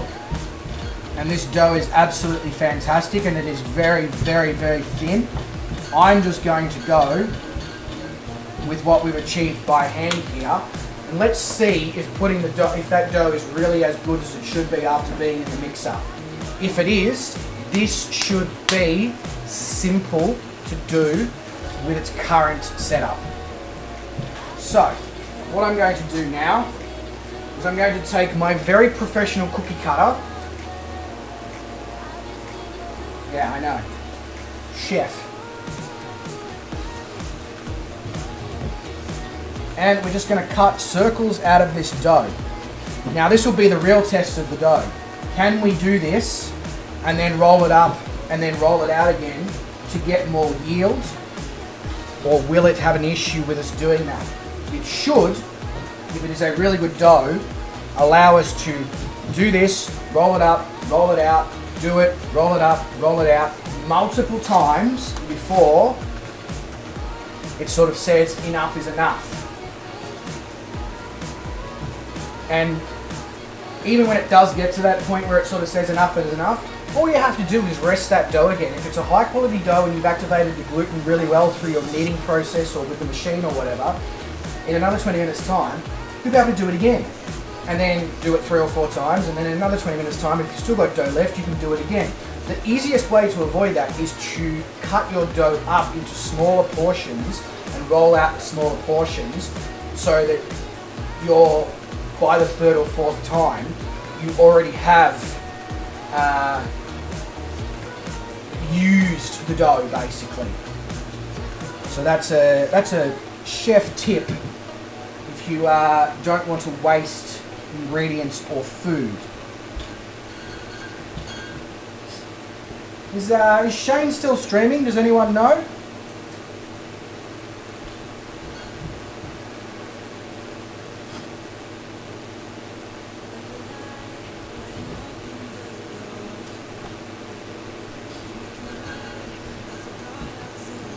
The chili intensity and the onion intensity and the garlic intensity right now that is coming out in this room is actually making my nose run.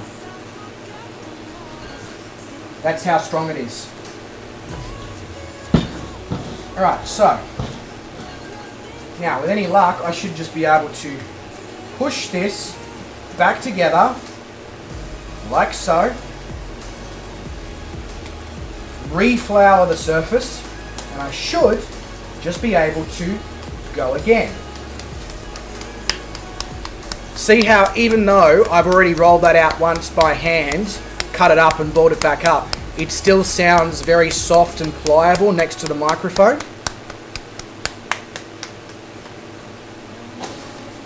So then flour on the surface again. Make sure the dough is nicely coated in that. You need to put a little bit more flour once you've done that.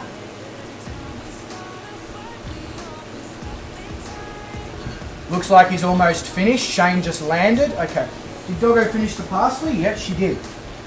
My dog likes parsley. There you go.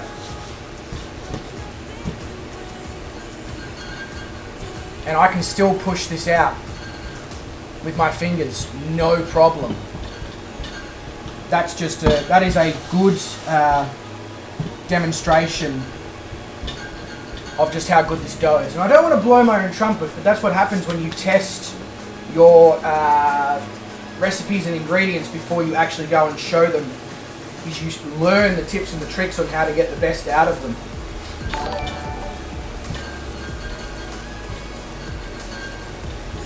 So one thing you can do as well is you can use your cookie cutter as a rolling pin as well. So I'm going to do that because I don't actually need to use the rolling pin I've got out here because it's such a good dough. And Blackadder with the donation. Every single stream Blackadder comes in, he drops a massive donation on us. Blackadder, thank you so much for your support. You are an absolute legend. It does not go unnoticed. I appreciate it so, so much. And when you are in Australia in 2023, if you would like a meal cooked, just find out what restaurant I'm working at. And if I'm not working at a restaurant, well, you know, maybe I can recommend you on somewhere to go.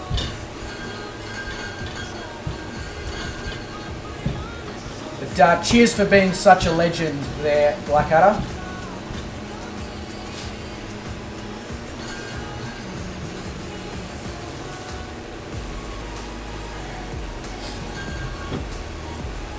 So I'm only, now once I've cut out this, I'm not going to roll this dough out again. I'm going to roll it up and I'm going to cover it and I'll use it at a later point. Just simply because I don't want to spend the whole rest of this stream rolling and cutting and rolling and cutting and rolling and cutting. Plus I think we have more than enough yield for just myself. In fact, we have beyond more than enough yield for just myself. Unfortunately, I am not feeding you guys. However, damn, that would be something I would like to be able to do in the future, is do a cooking on the fly live for all of you in the same room. Now that would be something awesome. So I'm just going to make sure that that is recovered. I'm just going to turn around and have a look at our Ajiaco here. Make sure that we're progressing in the right direction. Your friends tell you where to go, but you think that's different, Inspector? Oh, I don't know, maybe not. Who knows? Yeah, unfortunately, I'm not going a third time, David. Apologies and for the disappointment that it may cause you there, mate.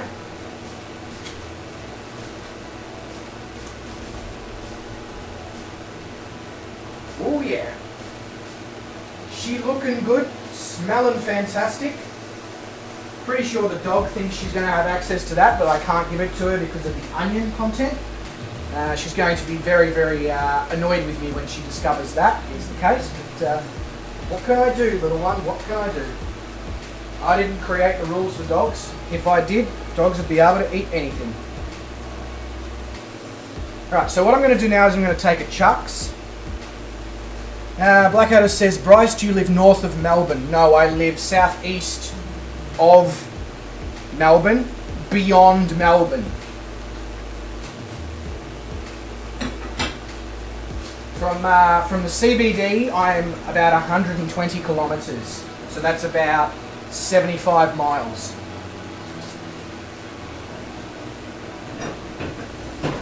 And then over here in the deep fryer, basically what I'm going to do with these pumpkin sopaipilla is I'm going to take 4 or 5 of them, I'm going to place them in the basket, and I'm just going to lower them into the deep fryer. Now the deep fryer is at 170 degrees Celsius. Not Torquay, Dylan. Other side, Gippsland. Down. Down. Just chill, dog.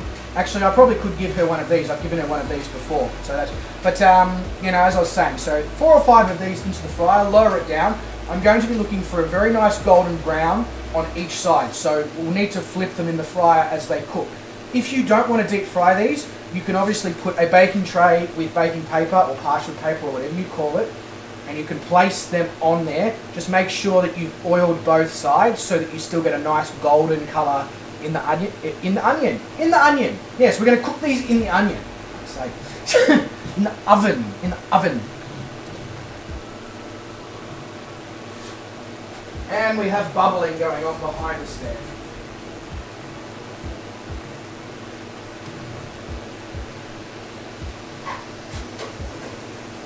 So we've got 4 down in the fryer at the moment, and then all I'm going to do is I'm going to drain them either on paper towel or a chucks, whatever you have access to.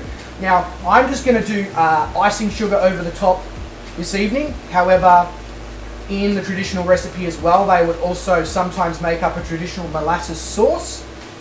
I was just very aware of the time constraints and figured, you know, it'd be just... I've already tried it twice with icing sugar. It's absolutely fantastic. So I was like, you know what? Let's not push too much to get done in the time period that we have.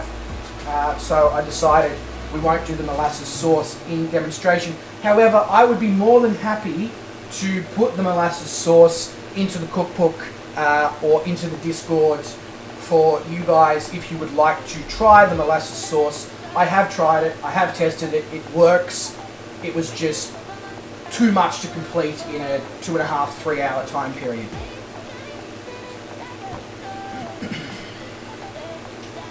Nowhere near Hanging Rock, no Blackadder.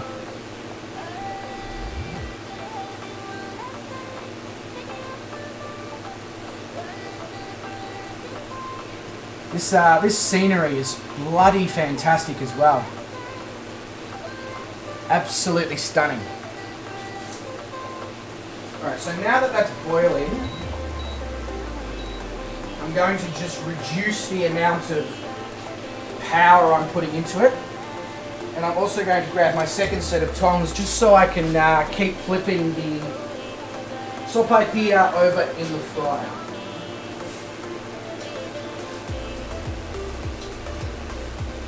Now they will puff up.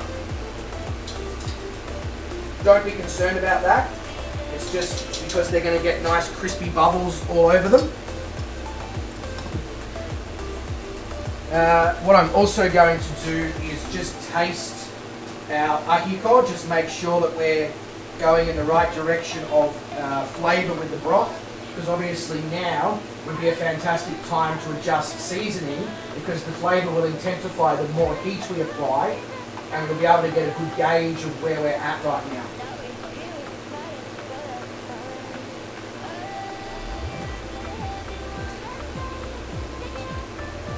That's got some chili. That's got some chili. But that is perfect. That is absolutely perfect. Giving that another 10 or 15 minutes until it's finished.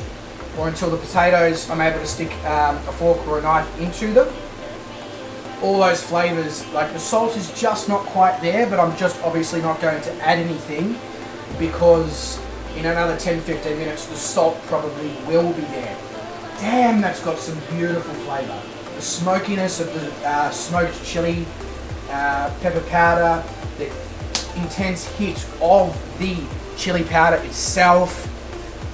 There's a beautiful underlying oregano in the background, and obviously the freshness will be intensified as well when we add the fresh parsley to it, because literally what we'll do is we'll turn the temperature off, add the parsley, mix, so using the residual heat that's already within the Ajiaco to result in what we are looking for in terms of how that fresh parsley flavour will obviously just cut through some of the fattiness and all that, because of course rump has leached a lot of fat in there, and we started with a lot of oil as well. Speaking of which, I'm just going to smash some Australian soft drink whilst we're here. A bit of Kirk's Pisco. This is what I wanted to send to you, Garland, but I couldn't.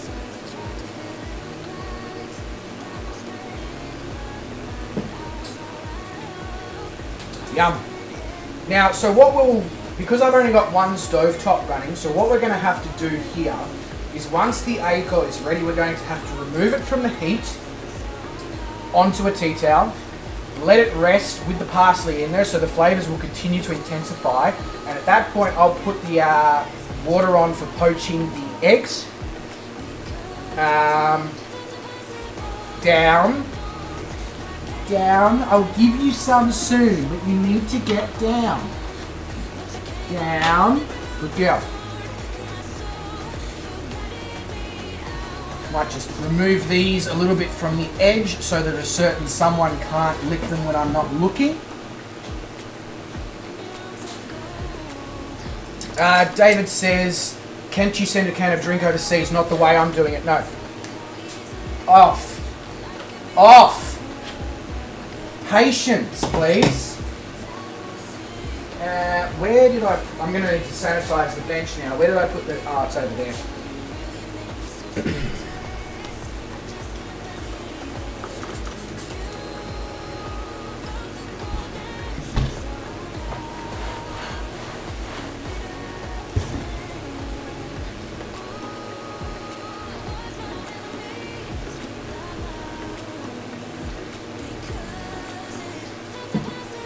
Alright, let's have a little look at this Sopaipillas.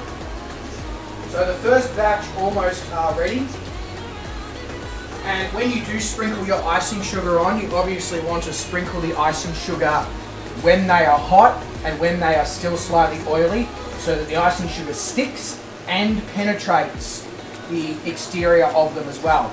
And you will need to obviously icing sugar one side, flip icing sugar the other side, if you want to obviously achieve the correct balance of the savouriness of the sopaipilla with the sweetness of the icing sugar. So they're almost done. Our Ajiaco is just boiling away. The potatoes are not quite there, so I'd say they're about just under 10 minutes away, which is going to be perfect. In a moment, I'm just going to remove the sopaipilla from the fryer. Once I've icing sugar dusted them, I will obviously show you guys on the camera, and then of course from the next cooking on the fly, where I have 3 or 4 cameras operational, I'll be able to set up in various locations so that you guys can get a top-down view of everything of what's going on.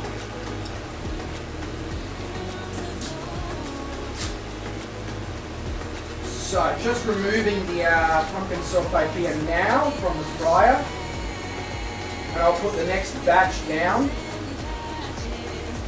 and I will icing sugar dust the ones I just removed so that you can all get a good view.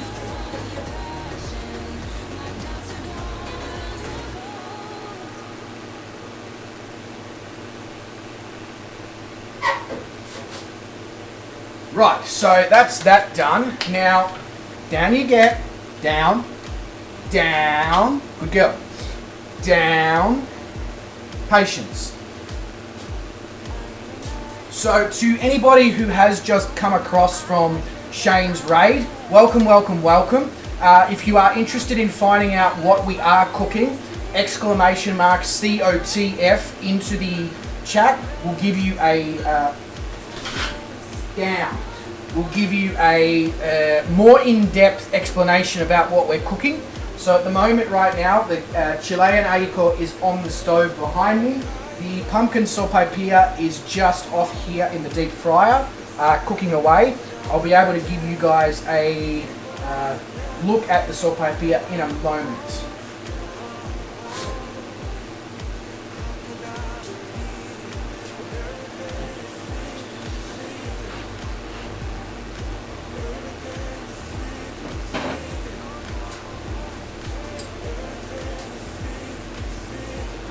Star, what are you doing?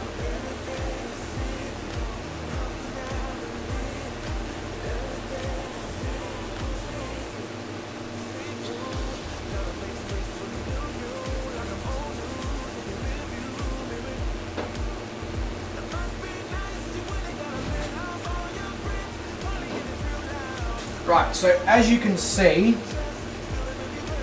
puffed up, covered in icing sugar, lovely little pumpkin sopaipilla, and that's our dessert. So now I'm going to give one to the dog to shut her up. I'm just going to remove most of the sugar off of there because obviously I don't want her to be on a sugar high when she has to sleep in, 3-4 hours time once we're finished. Back you go. Back it up. Back it up. Okay. Shake. Good girl. Go on and attack that. No more though. That's all you're getting.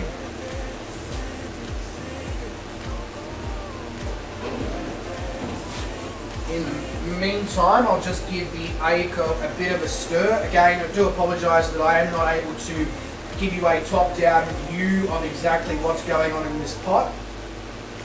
But obviously that will change. A huge hello and welcome to anybody who has come across from Shane's stream. If you haven't already, and if you've just dropped in, exclamation mark COTF into the chat will give you a more in-depth look into what we are currently cooking.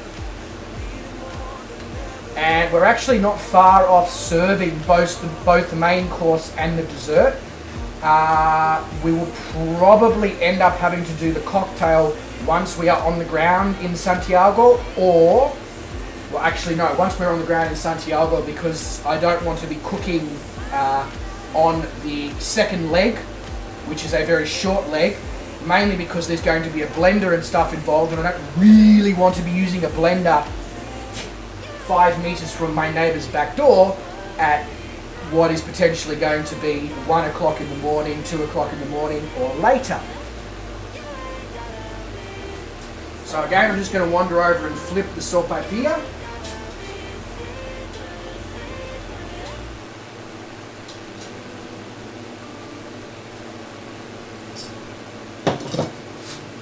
Did you finish that already? My God. Your guts. Your garbage guts.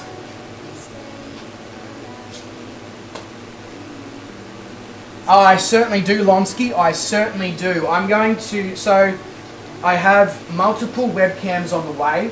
I also have a couple of... a fake GoPro on the way as well.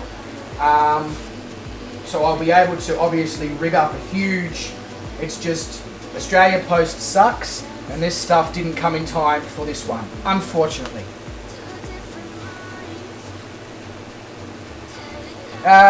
James says, give Star a big bone. If I gave that dog any more toys and treats, she would actually have no space left over on her bed. It is literally a pile of chew toys and treats and deer antlers and all sorts of things that she can play with. She is probably one of the most spoilt dogs in the world.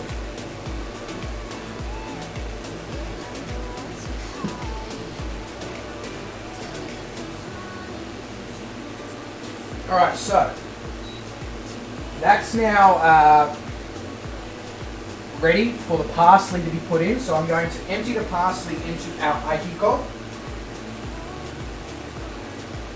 like so. And then I'm going to mix it around, and then I'm going to try my best to hold the pot in a position where you guys can see on the camera what it looks like.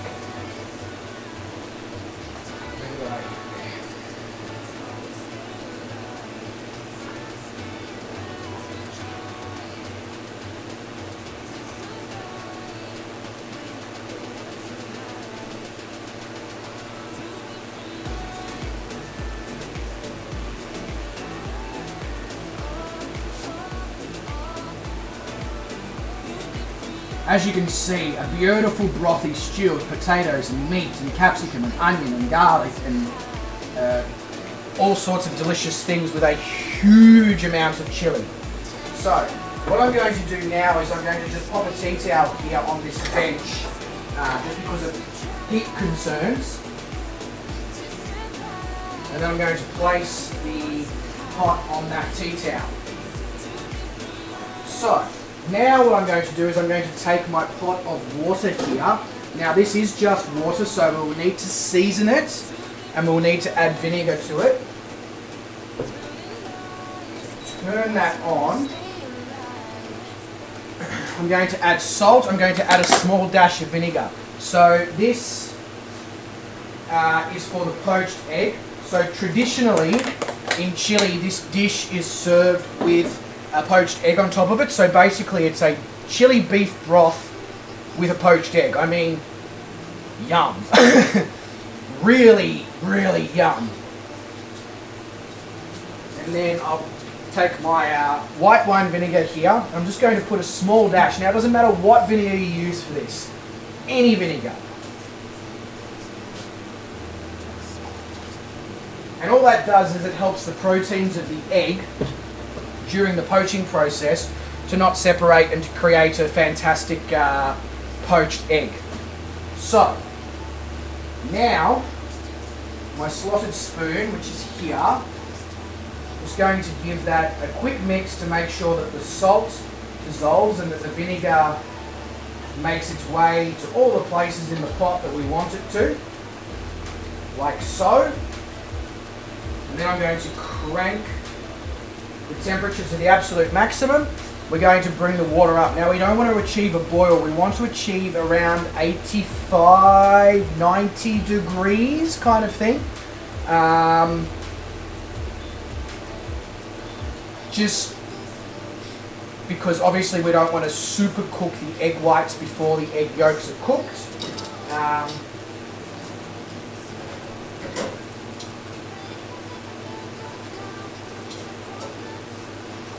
Removing more sopaipillas from the fryer. And then obviously I'll put more down for cooking. 1, 2, 3, and 4. Down you get, Star. That is a hot deep fryer. Please do not do that.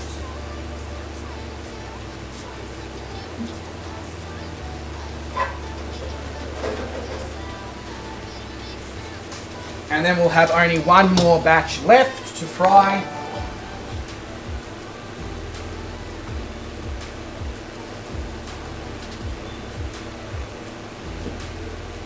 And hopefully, this water comes up so we can get that poached egg in there, and I can actually put the food into a bowl with the poached egg and show you guys how it is to be presented. And we have Shane Ozflight Simmer with the donation again. Shane, you are an absolute legend. Every single stream you're in here with the donations. It is so appreciated, good sir. You have no idea. And for anybody who is new on the channel, Star, get down. Down. Down. You've had your food. You've had 10 billion treats today. Time for sleep time. Yeah, as I was saying, sorry, those who are new to the channel here, the regulars will of course back me up on this. Any donations that come to the channel are put directly back into the channel, whether it be games, DLC, hardware and peripherals, extra cameras, things like that, you know, like all the extra cameras that I have coming along to help this have been paid for through the generosity of donations. The extra microphones that I have, generosity of donations. All the DLCs that I have for flight sim and for truck sims and all that, through the generosity of donations. And the benefit is it creates such more detailed content. So basically people can see live their money being utilized to provide them with a better production value and content. And I think that is extremely important in this day and age of YouTube, to make sure that anything that people give to you for the work you do on your channel is invested directly back into providing them with a better quality end result.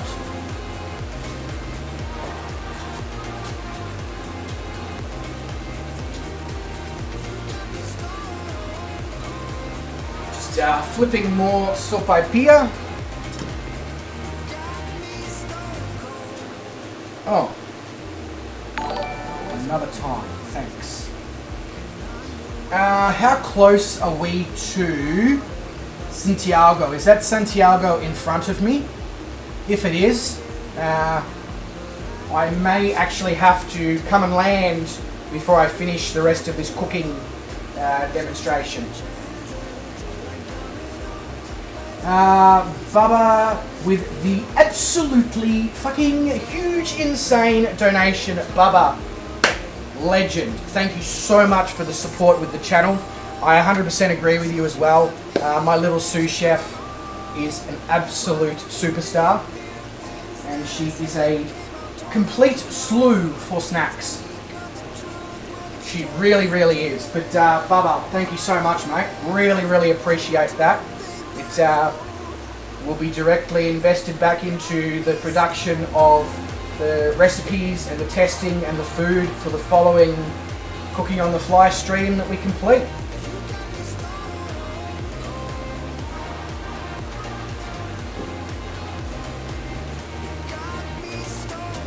I feel like one of the investments I might need to make is a bigger stovetop. So that I'm not stuck with cooking one thing at once in a pot. Sean Dale with the donation as well. Sean, thank you so much, bro. Really, really appreciate that. Yourself as well. Can't thank you enough for the support you provide with the channel. You've been here, you know, for such a long time, and you're always so generous. Get down, please, star. Thank you. Really, really thank you, Sean. And, you know, like, you are very much an inspiration to the rest of us in, you know, somebody who just continues on in life no matter what adversity comes along, and definitely inspired me to have a different outlook on how life should be lived. So, thank you, Sean.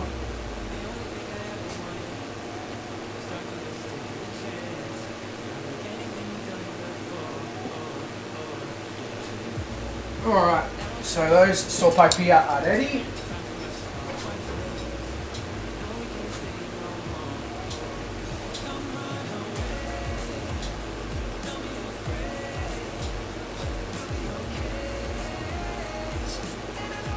I feel like we are incredibly close to the airport. So ladies and gentlemen, what's going to occur now is I'm going to dive under the table. I'm going to bring the chair over, and we're going to land this plane at Santiago, and then once we've landed, I'm going to finish the sopaipilla, finish the poached egg, show you guys the cocktail. We'll do a quick cleanup, and then we'll head off to Mendoza. Excuse me, sir. Oh. Just because I'm coming down to your level doesn't mean you can attack me.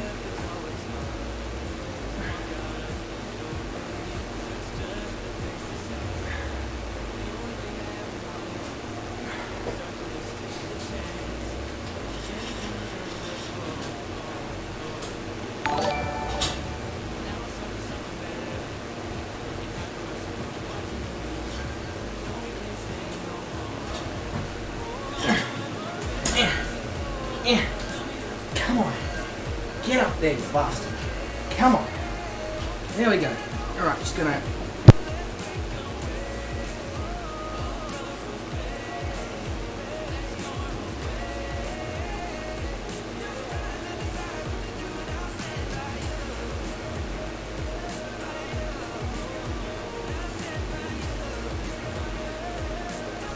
Yes, Shane, I did say I was off to bend over. Star, get down. Alright, so let me just switch to my... That's set up. There we go, that's better. Right. Star, down. Down. Star, down. Damn it, she's managed to get to the rest of the Sopaipilla that was sitting there. Down! Here. Here. Sit.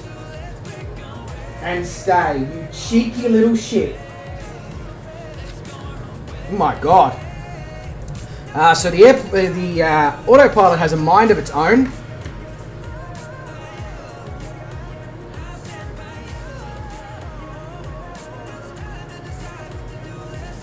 Star. Here, stay. I obviously can't trust you. Hey, here. Here. Hang on a sec. I'm going to need to active pause and sort out Doggo.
Alright, there we go.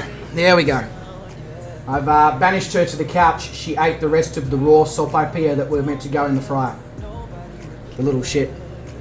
Alright, so now let's actually fly. Wow, why don't you just nose down incredibly, hey? Bloody hell.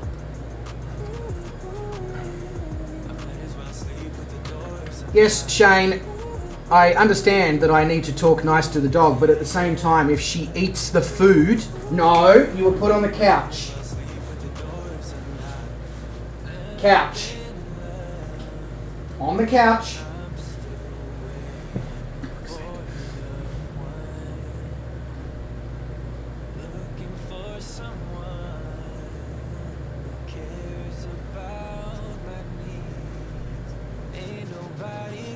This is the problem with having a sous chef, is she wants to taste test everything that's available to her, including the food that she's not meant to.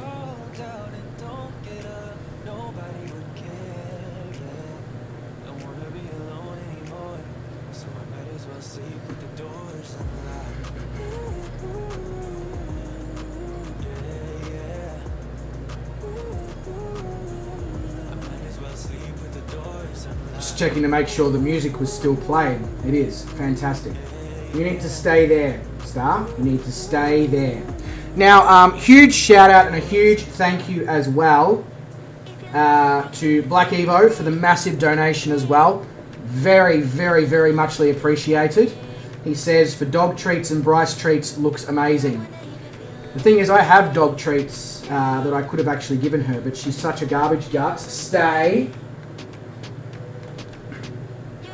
But instead she wanted the food I was cooking. And a huge shout out to Tony as well for the donation. He says, always entertaining, the drop bears have our eyes on you. Thank you very to both of you and to everyone who has come along in the stream, to everyone who's donated, to everyone who's flown along, to everybody who's commented, to everybody who's... Get over here now. Start here.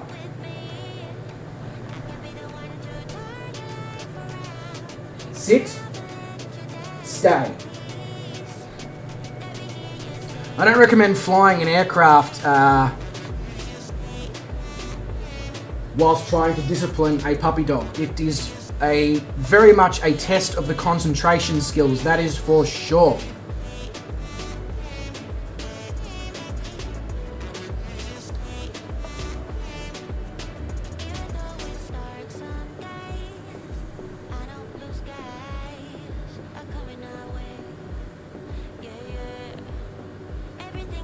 Wow, we've got a lot of altitude to lose right now.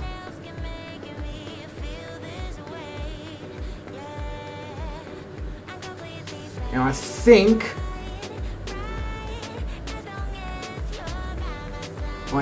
I know what to do. Line her up and start. Full flaps. Get the speed right down and let's basically just fall out of the sky.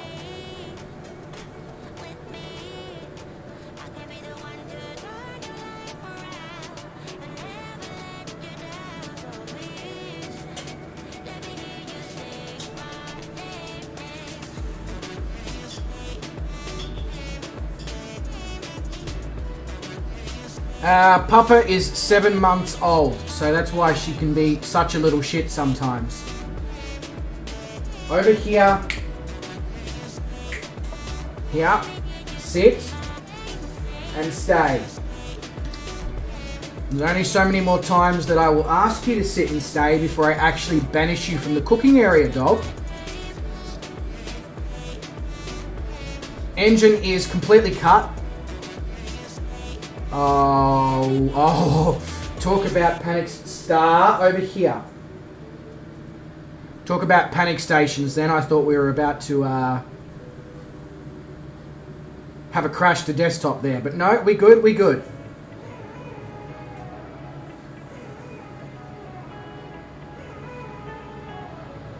Star. Here. Sit. Stay.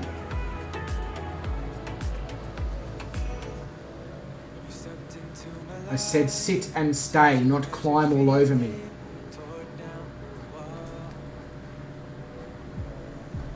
But absolutely, Sean, I will look at Barbara Woodhouse. Sounds like somebody I need to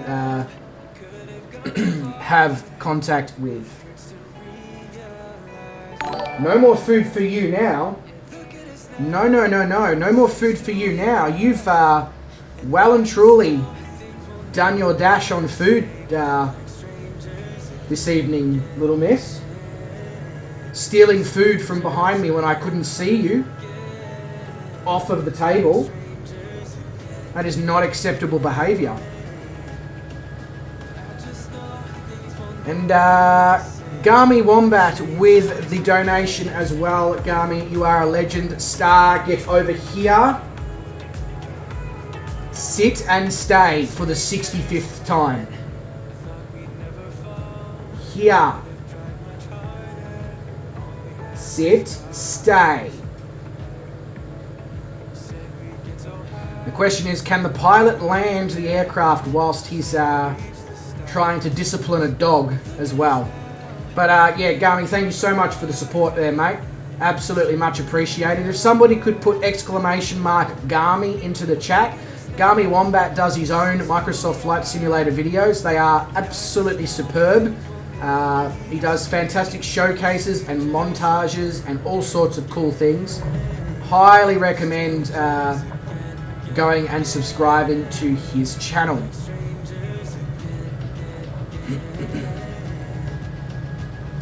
Alright, we're going to brake hard and try and leave the runway as soon as we possibly can here. It'll be exclamation mark G-A-M-I there, David. No R in there. Come on, brakes! Okay, my brakes just refused to work, which is always good. Alright, so I'll pull off the runway here, and then I will go and finish the cooking process.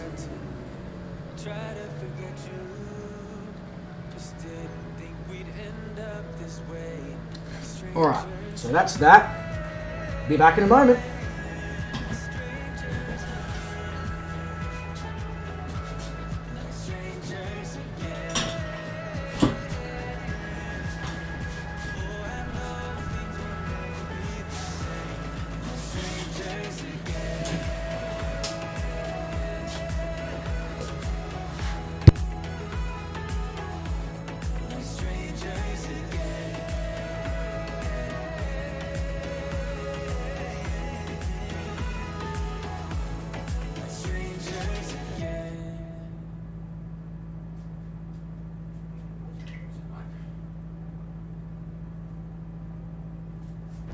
Always think of you when spring comes, like it's something in the air at that time. Don't know why. Always dream of you when spring comes. Alright, so we are now currently back down. In a minute, I'll put you behind the doggo gate. I don't want to do it, but you're not really giving me much choice here. Alright, so we're just going to do a quick cleanup on the flour. The water is basically where we want it for the poached egg. So I'm going to reduce the power to the absolute minimum and let the water stabilize based on the less temperature that it's now receiving, whilst I clean up the flour and obviously clean up the doggo drool as well, which was on the table from where a certain miss stole the food.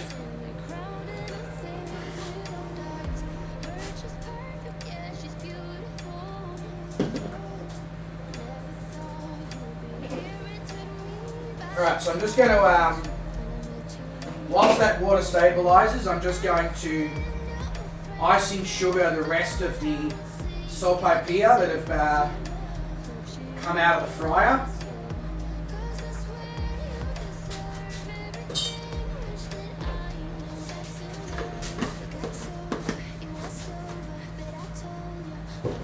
Like so. Make sure the fryer is off. Unplug it. And then I can move the bench so I can have proper access again. Like so. Now, I'm going to bring over the blender down.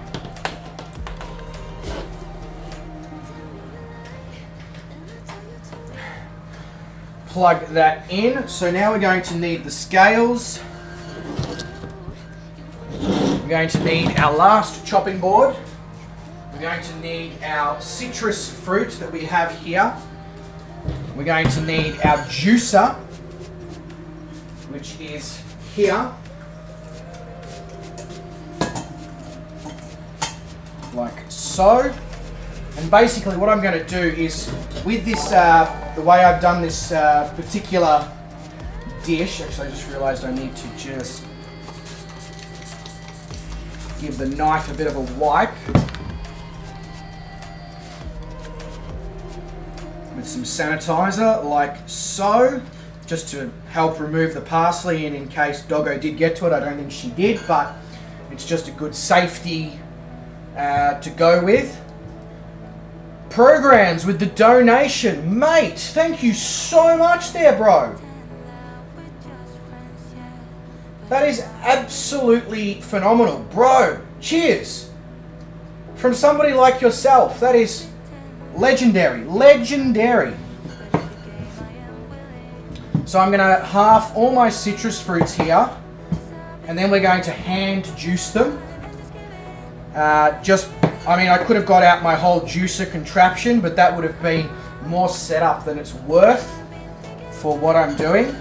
So what we're doing here is we're going to go off the flavors that you would usually find in a pisco sour. However, this is not actually a pisco sour. This is literally a chef-ified, budget-friendly cocktail that is inspired by the Chilean cocktail, but is not actually the Chilean cocktail. And that is simply because the ingredients that go into a Chilean pisco sour were extremely expensive and ingredients that I would never ever ever utilize in my normal daily life with making spirit-based beverages.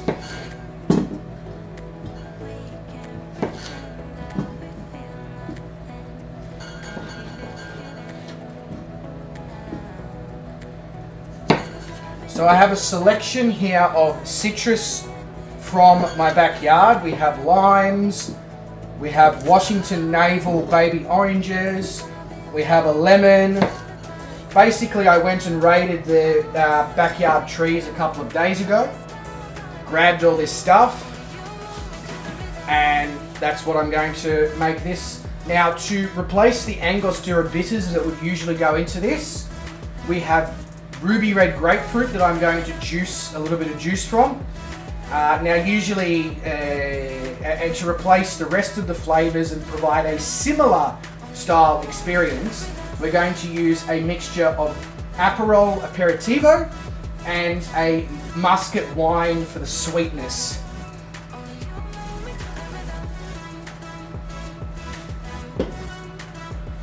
So basically now you're going to get to watch me stand here and juice.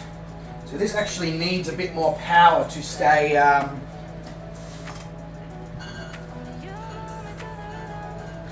at enough of a temperature for poaching. So there you go.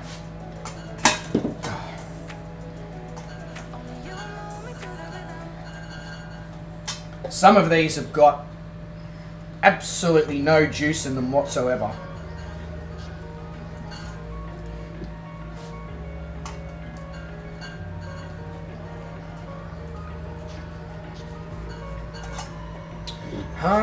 Just talk amongst yourselves whilst I do this bit.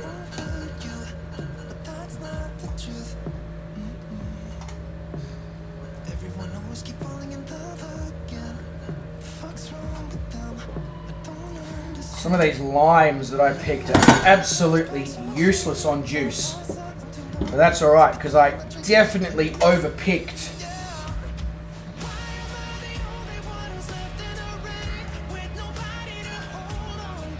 That's better.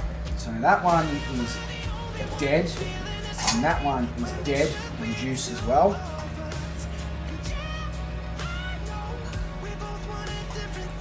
Yes, you should, Vruden. You should absolutely be more mature at whatever age you're at. I don't know what it is. I'm just going to blindly agree with you there.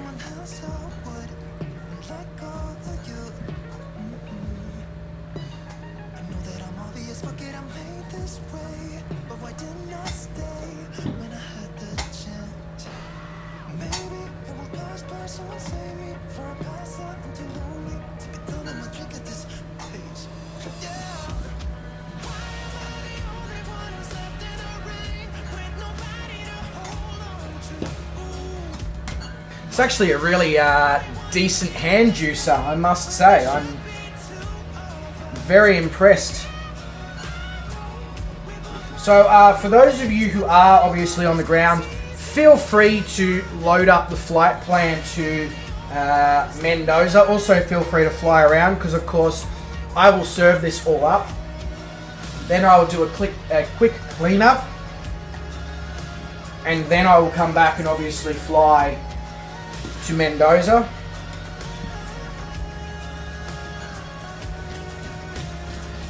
That's better.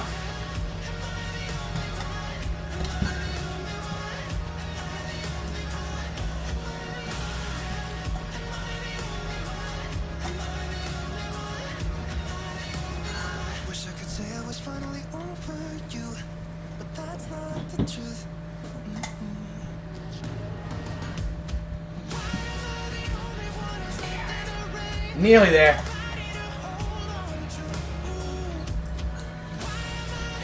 Some may argue that I should have already had this pre-juiced, but I like to give the full experience of what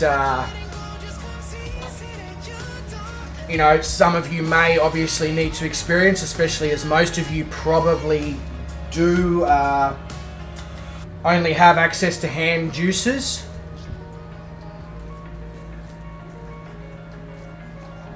Wow, programs, you are a legend. A donation from your $8 paycheck from mowing the lawns. Cheers, bro. That really, really, really, really, really is much appreciated. What a legend. What a legend. Cheers, mate. That actually means a lot. Alright, so I'm just going to pop this over here into the washing area. Now, I just need to make sure. Right, so going to put this on the scales. The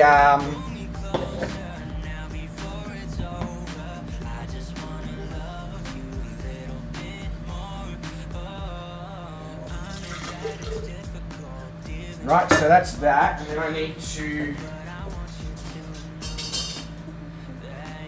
just shake that off, and then what we're going to do is we're now going to do the ruby grapefruit. So excuse me, staff.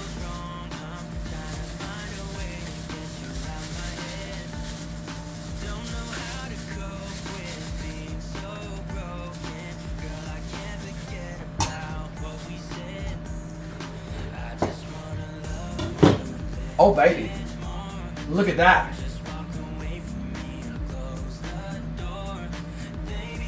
Is there sound problems? I'm not sure, Gami. Is there sound problems currently going on, ladies and gentlemen?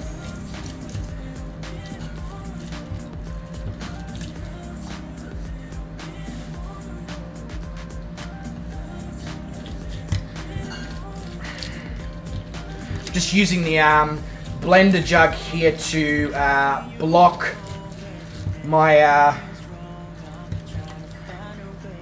hand motions with the juicing. Oh, we still need more power over here. That's interesting. I could have sworn that the amount that we were putting in would have been enough, but there you go. Alright, so now let's add in our ruby grapefruit juice. Okay, so now we have 250 mils of citrus juice in there. Then, to that 250 mils of citrus juice, I'm going to add 180 mils of Aperol.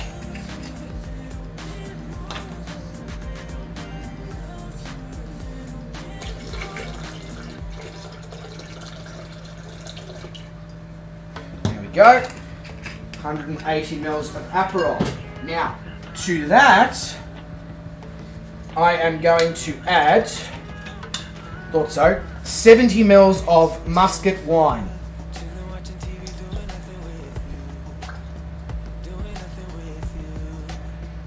There we go, like so. And then, right, to that I'm going to add 125 grams of icing sugar. Yeah.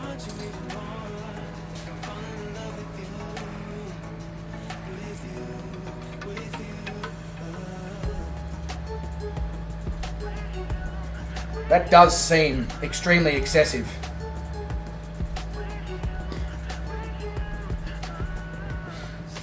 Just want to make sure that that is exactly correct. Yes, it is.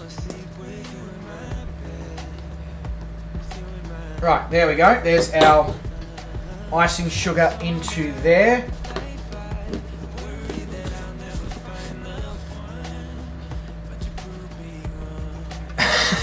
Shane. Oh, shit. That's hilarious. That is hilarious. Shane is learning new skills at the moment. That's awesome. Alright, now, am I missing anything in that? Just 250 grams of ice. So if you'll excuse me a second, I'm just going to go grab my bag of ice.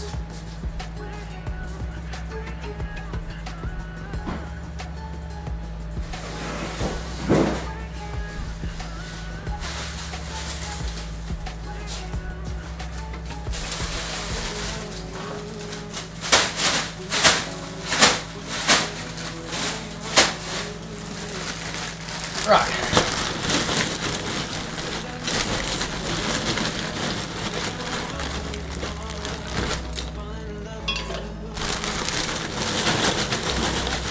Add my 250 grams of ice cubes. Star. You can't have the alcohol. You can't have the alcohol. And it is simple as that. Then, lid on, into the blender, attachment.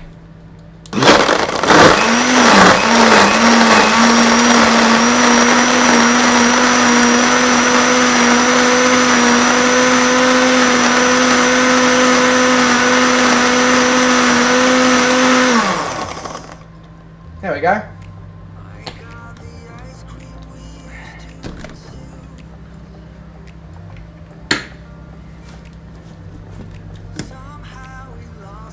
Smells good. Wonder how it tastes.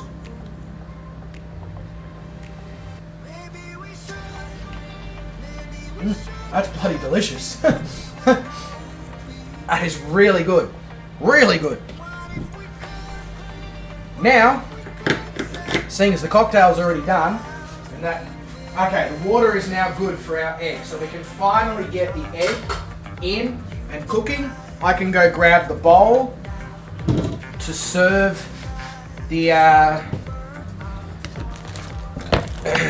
Ajiaco in. I can grab a glass to serve the cocktail in. Star, you need to get the fuck down before I need to ask you for the 100th time. Please, for the love of God, dog, you drive me up the wall. Okay, so what I'm now going to do is I'm going to use my slotted spoon, and over here, I know you can't see it, I'm going to make a whirlpool with the slotted spoon, so when I drop the egg in, the egg sort of creates that funnel of the egg whites that you so often associate with a poached egg. So,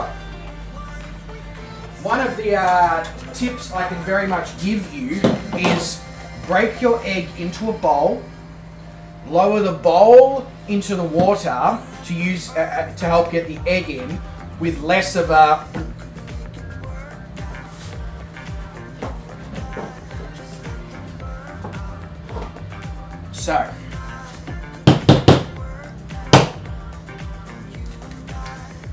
like so. Give my hands a bit of a rinse to remove the egg. And then I'm going to take this bowl and I'm going to drop the egg into our spinning water.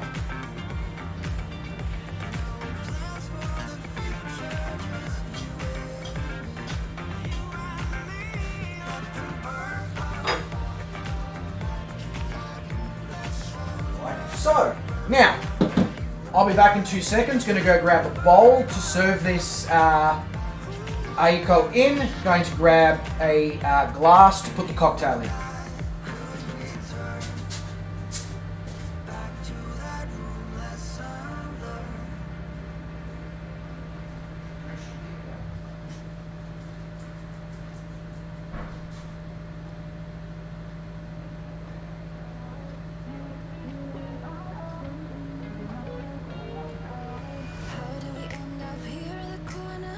Looking a maze. We used to be the team people talk about. What a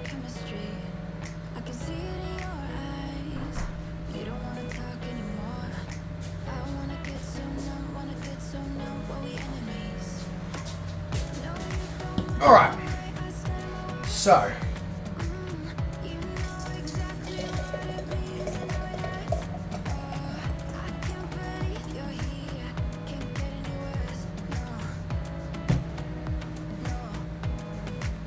Looks pretty banging. Not gonna lie, tastes bloody good as well.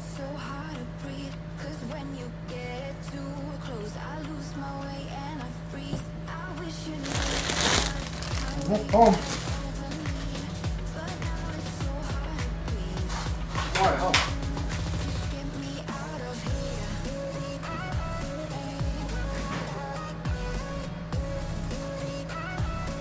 It's a bit cold in the mouth, on the teeth.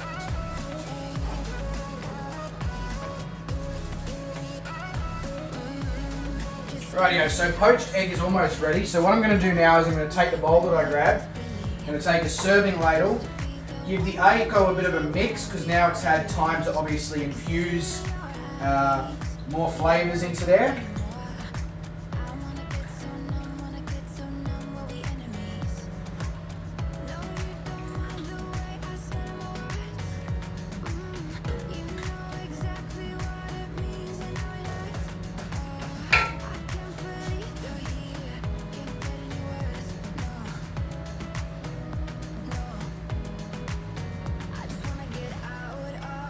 Now I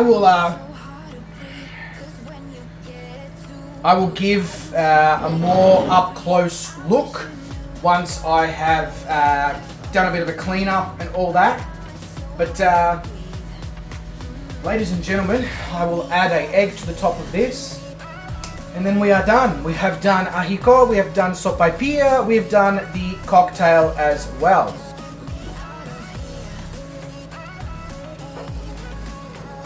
Now, I would usually drain the egg, but it's going straight into the liquid, so fuck it.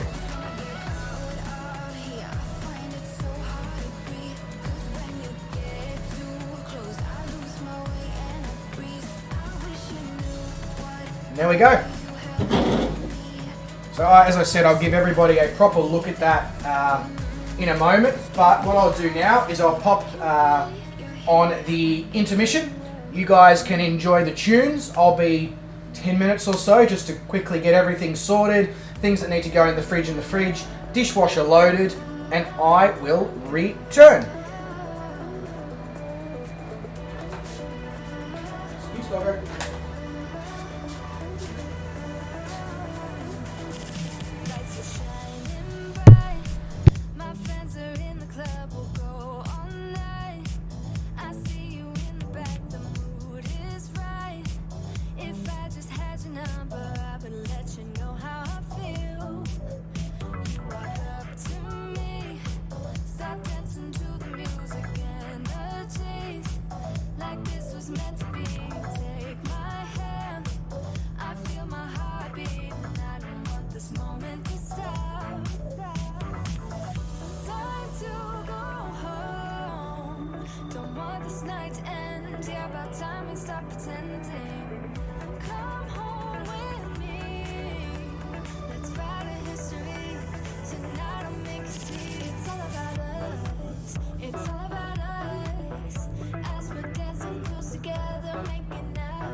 for me.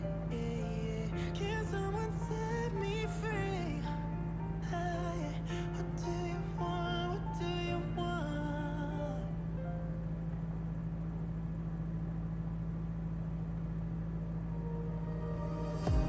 I never took you for a one-night stand, and I was hoping to see you again, yeah. Maybe be a little more than friends, you and I, yeah. But lately you've been acting like a ghost, and never answer when I hit your phone. If you wanna go, just let me know. I guess I never should've let you in so close to my body. I should've known, just because you spent the night doesn't mean you want me. I should've known not to let my guard down so damn fast, before even knowing where we really at. Guess I never should've let you in so close to my body, my body, my body.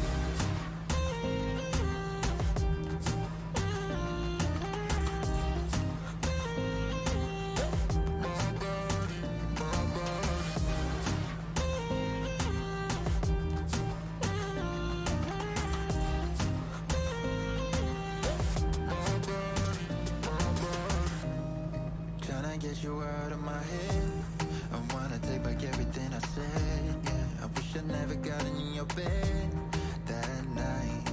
And every time somebody comes close, I always seem to lose control. Yeah, I lose control. I guess I never should've let you in so close to my body. I should've known, just because you spent the night doesn't mean you want me. I should've known not to let my guard down so damn fast, before even knowing where we're really at. Guess I never should've let you in so close to my body, my body, my body.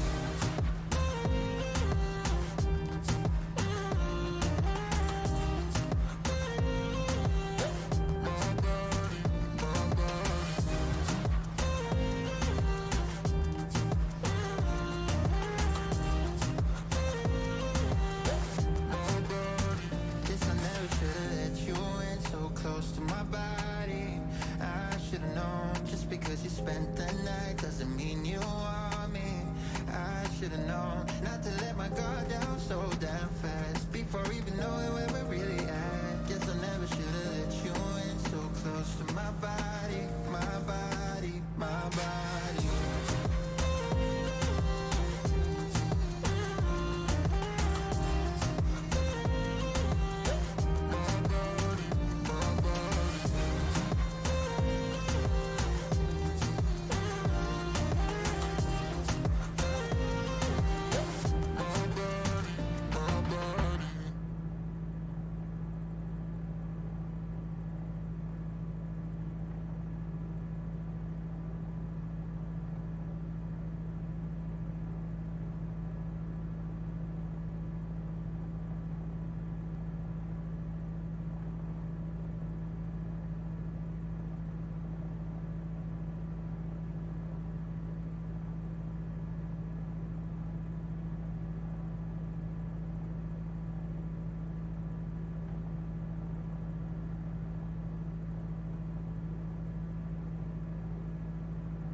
Alright, that was a bit of an ordeal to clean up from. I didn't quite realise exactly how much mess I had made. But there we go.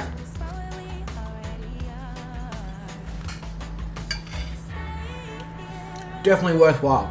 Okay, let's do it the cheats way.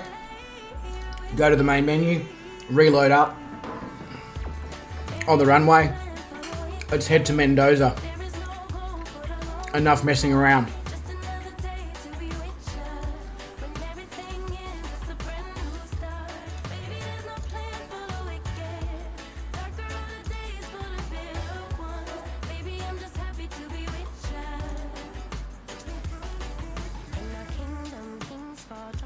Oh, I'm sure she would, Lonsky. I'm sure she would. She would try anything. Alright, make sure that we've got enough fuel. We do. Right, cool. Let us depart. Straight onto the runway here at Mendoza, so if you aren't loaded up and ready to go, I do apologise. You've had plenty of time. No, I'm only kidding. Now is your cue, is basically what I'm getting at. Now, let's see. Is the egg runny in the middle? Yes, it is. This is delicious. This is just a shame that 1:15 in the morning and I'm having dinner.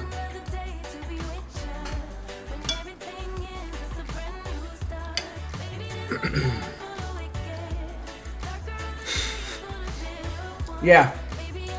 Probably not ideal for you there, Bruden, I'll be honest. Alright, pitot heat. Everything else appears to be set up except the barrow, so let's set the barrow. We're going to probably need 11,000 feet or so to clear those mountains, which Bruden is so ecstatic about flying over.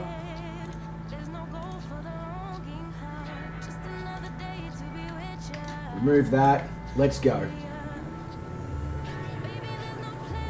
Don't stress too much if you're not ready to go yet, because as we all know, I tend to be really slow once we're up in the air. The food is delicious. Absolutely delicious.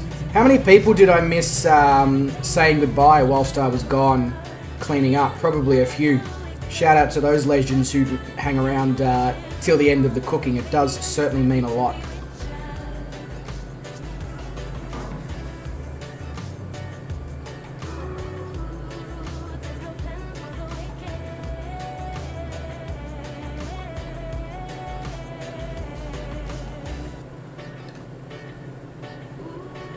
I'll have a scroll up on the chat in a moment.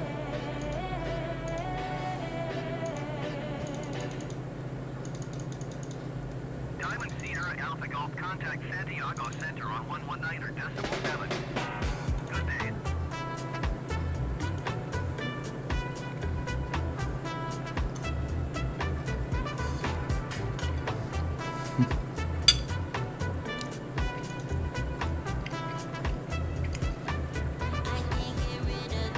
Diamond Sierra Alpha Golf, acknowledge last transmission.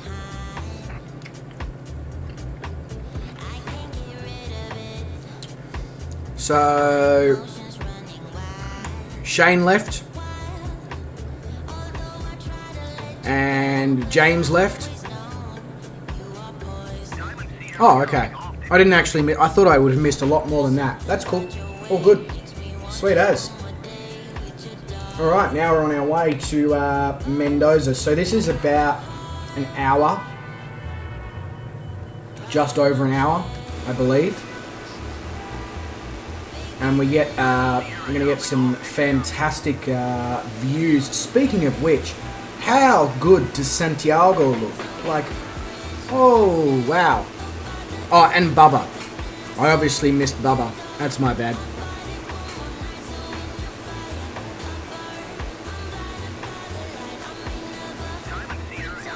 That is... It may not even be remotely like a Chilean Pisco sour, but I don't care. It's really, really delicious. And it doesn't taste like there's any alcohol in there, which is dangerous.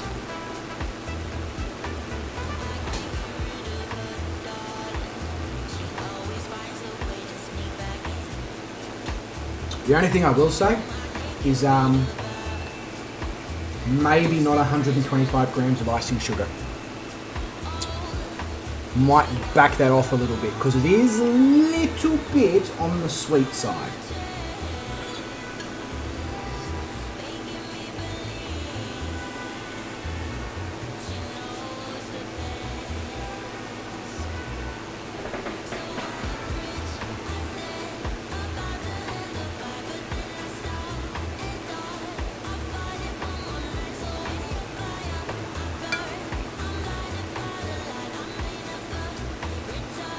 Minimum safe altitude, does anyone know?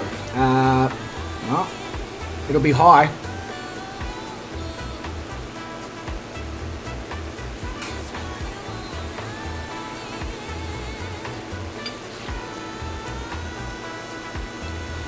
Almost, Drew. Almost.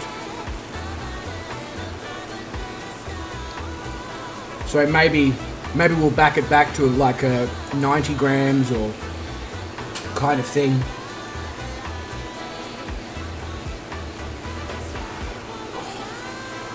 My eyes are just... There we go. That's better.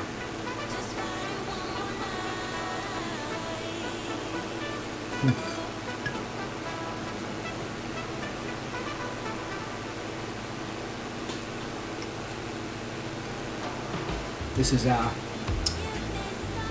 I'm sorry that I wasn't able to actually cook this for you legends, because it's really good.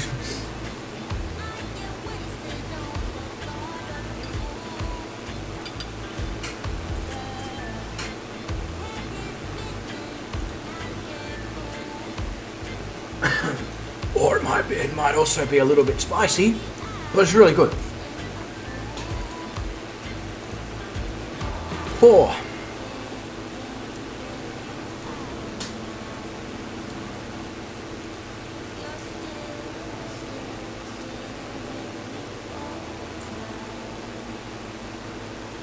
Yeah, maybe that as well, Drew.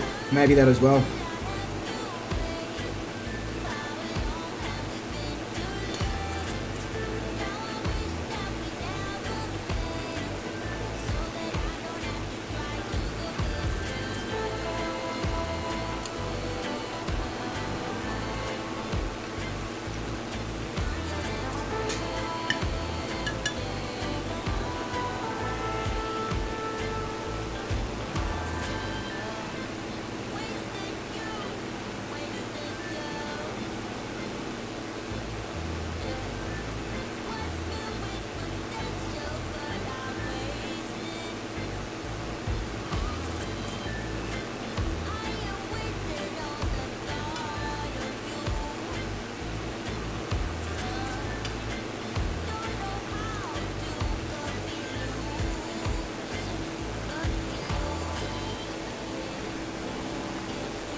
There we go. There's a thumbnail and a half. Me being ghosted by Vruden and Black Evo.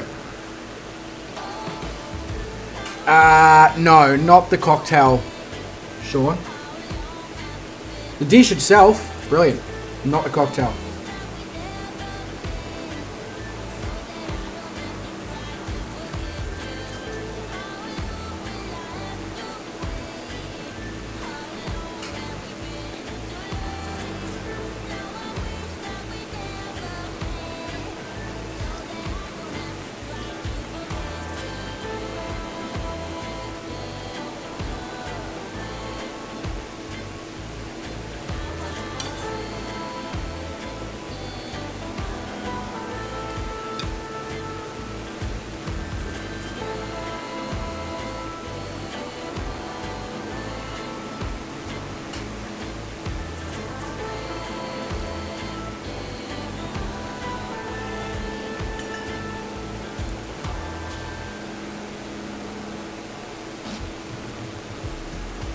Trying to slow down, not working while climbing very well.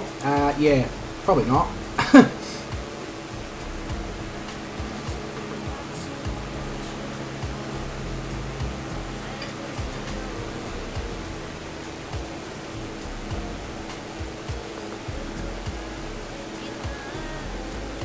Yeah, no, that's fair enough, Sean. That is fair enough. It scared me a little bit as well when I was rereading it, because I've already adjusted that slightly. It originally was 250 grams, and I was like, whoa! So I've basically, because I've already made that once, and I adjusted it down to half because it was undrinkable. Whereas now it's definitely drinkable, but it's still very much on the sweet side.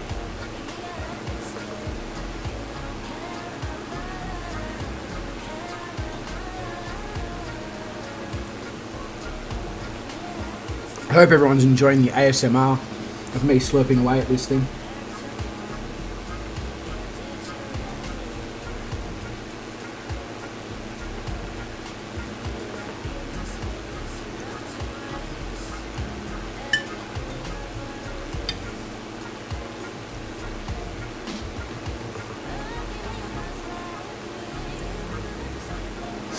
Oh yeah, actually, quite a few of you probably missed the starting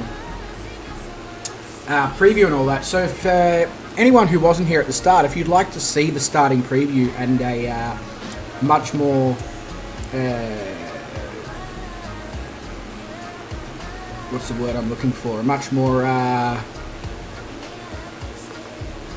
streamlined look at the recipe, I'm more than happy to play the preview and the recipe summary again at the end of the stream, if that's something you'd like.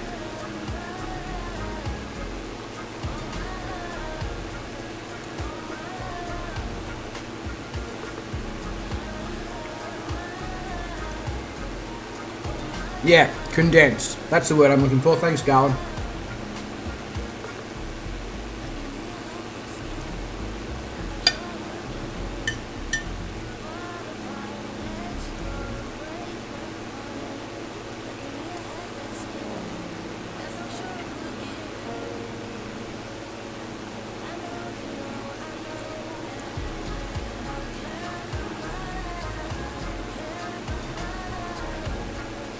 This is probably, I can't fault any of the dishes that have been made so far on Cooking the Fly. They've all been so good. I was just about to try and rank them, but I can't. South America has outdone themselves.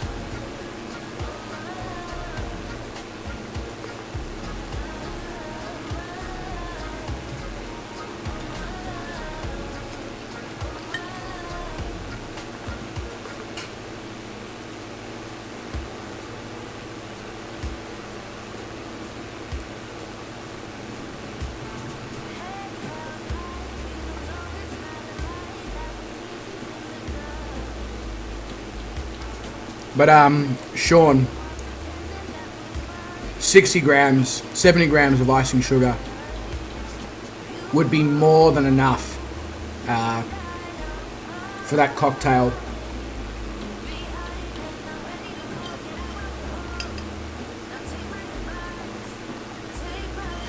You could even probably get away by reducing it again and making a sugar syrup, so that you use 30 grams of sugar, 30 grams of, or 30 mils of water. And you probably get away with that and probably achieve a similar end result.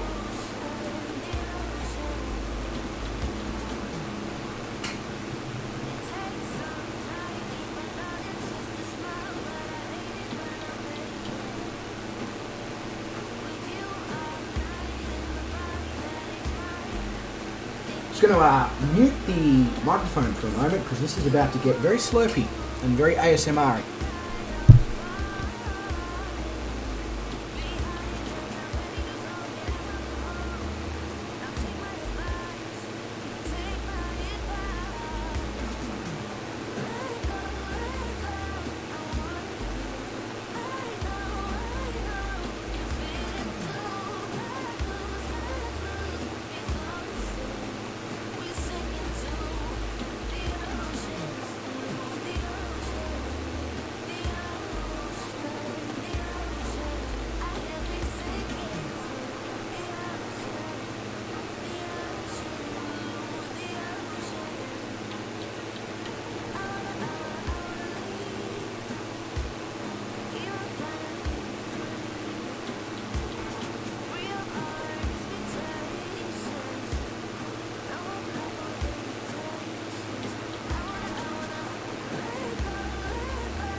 It's definitely not that easy to eat.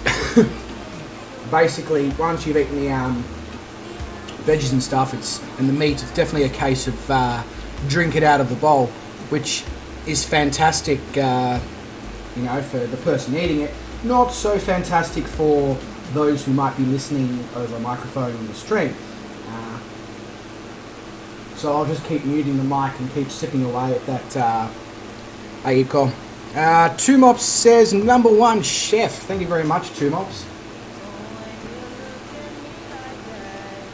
It's from, if I'm the number one chef, you're the number one man with the 420.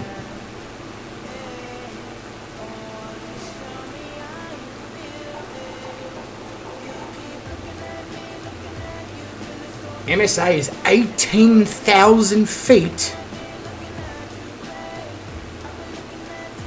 Well, shit.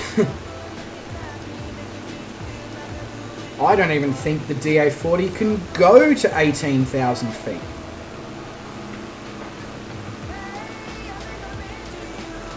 Fair enough. Looks like we're just going to have to try and see what happens. So basically we're going to go up, over, and then straight back down on the other side. The peaks are on descent. Of course they are. You know how to cook some stuff, but it's not allowed on YouTube? Yeah. I can sort of understand why.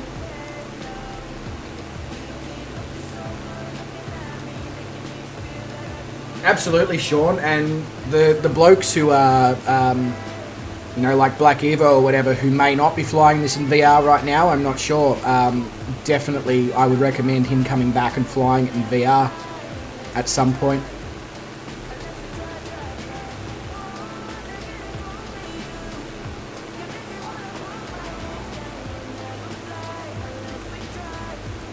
Have a look at my little nav. Yep, I just need to make sure that the right flight plan is loaded in before I...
There we go.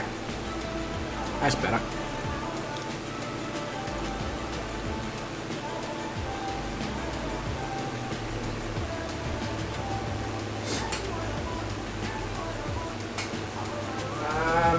I believe the buzzing red and blue plane behind me, Sean, is...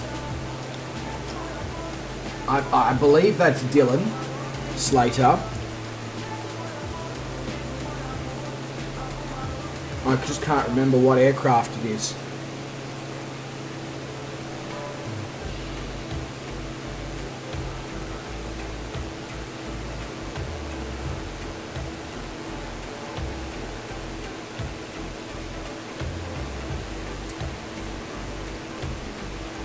It is an extra 300. There you go. Wow, look at some of the peaks that we're about to turn over and fly.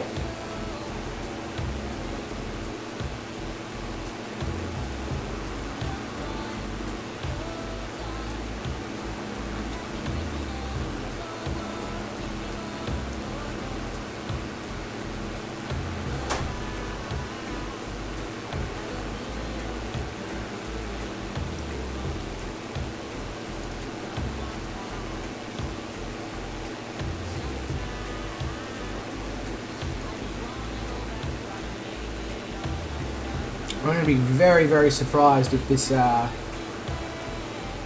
DA40 even makes it to the minimum safe altitude here. Very, very surprised.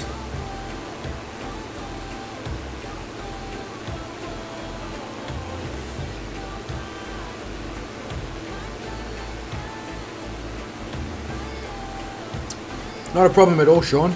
Not a problem at all. Appreciate the support there, bro.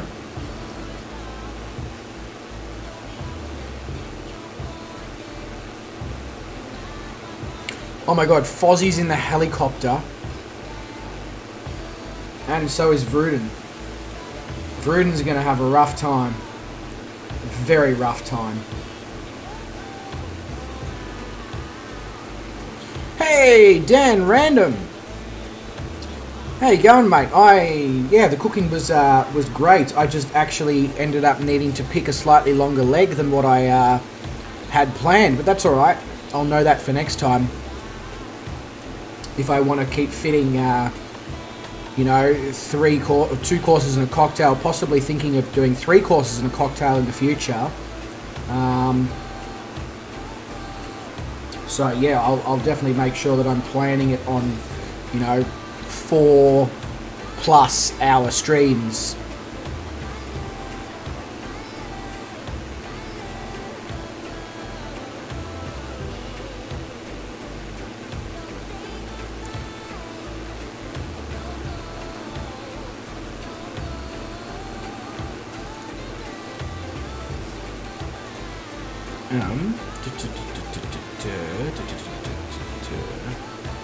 Where is that?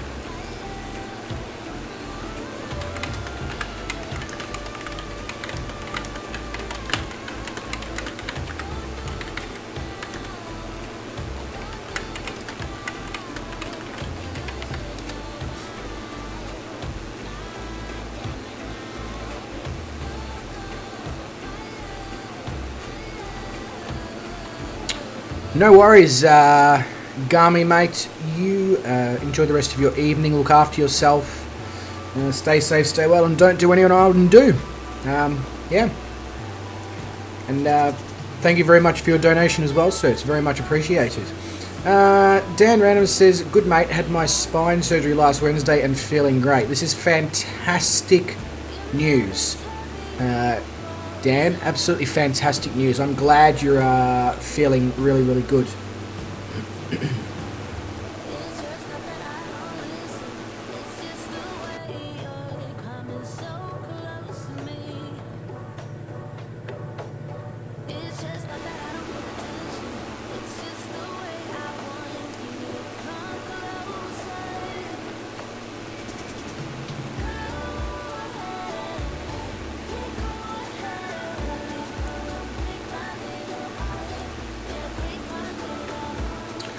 Has anyone seen the teaser from SCS regarding a trip to London to speak to someone? Intriguing.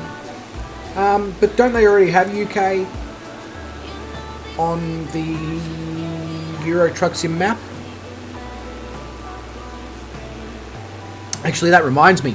If thanks to an absolutely awesome suggestion by Mr. Sean Dale, if you go into the Discord and you go into the events area at the top of the Discord, you'll see that on the 30th of October there is an event where we are going to truck around on Euro Truck Simulator for 12 hours, all in the breast cancer pink ribbon awareness paint jobs.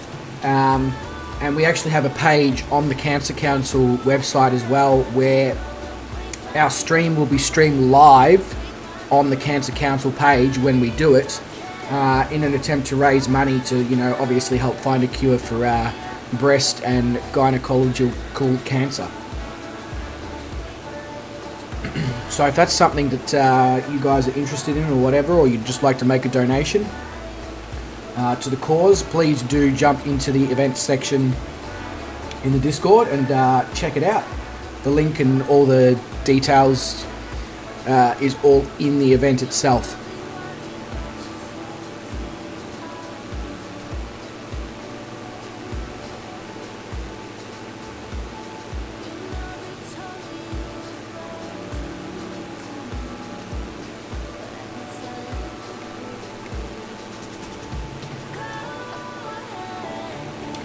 Rudin obviously going to try and helicopter his way through the valley. Fair enough. I mean, I have faith in him. Don't know where Fozzie is or how Fozzie's going, but Lonsky's in the helicopter as well. Oh boy. Okay. I can't even see Fozzie.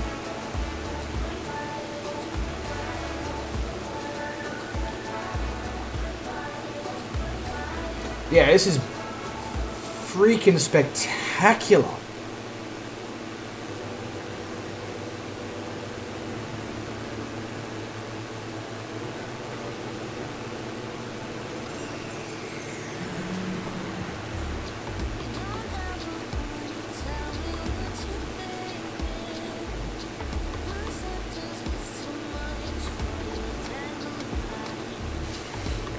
I appreciate the kind comments, Sean, but actually it really wasn't very difficult to set up at all.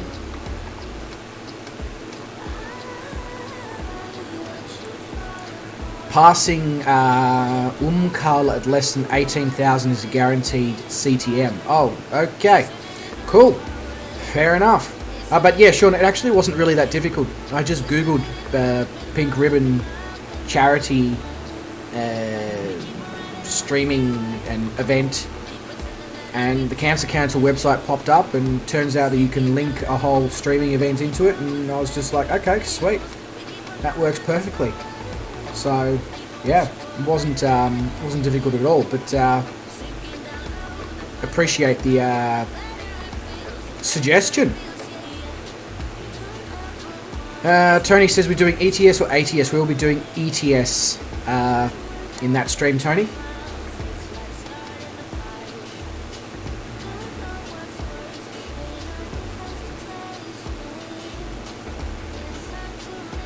Just because we can keep changing between countries, and it helps to keep things nice and interesting and, you know, livened up and all that. Whereas, you know, I absolutely love American Truck Simulator, but it is just the one country.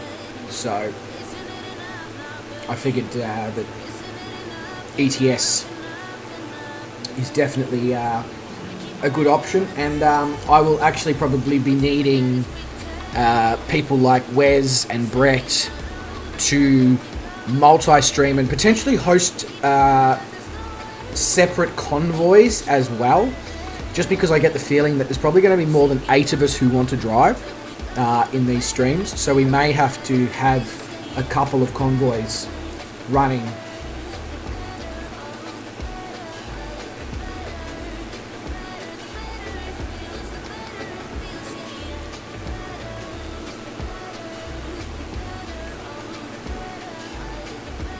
Can't believe the DA40 is still climbing. It is still climbing. I don't know how it's doing it.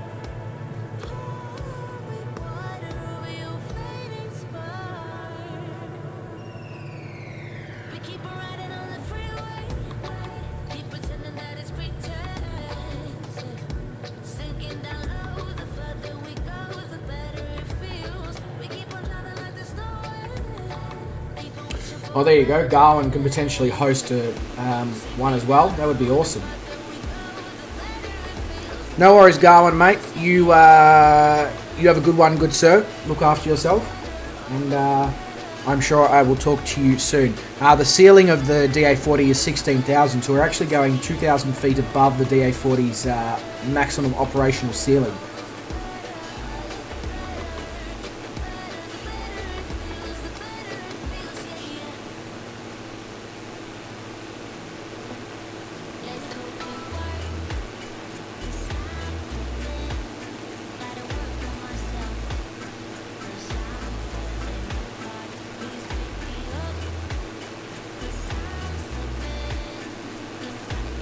This is insane. This scenery is just insane.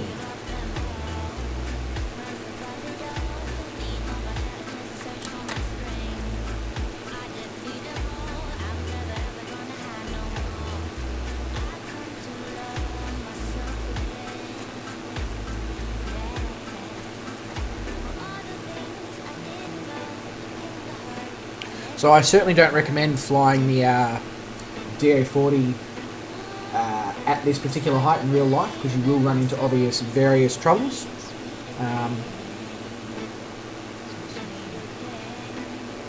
Yeah.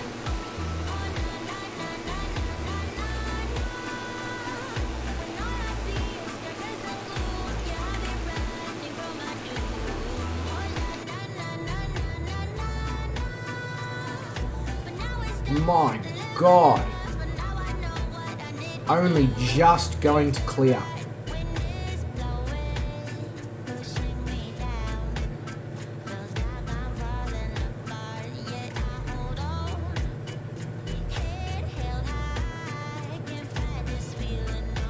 Actually, may not actually clear.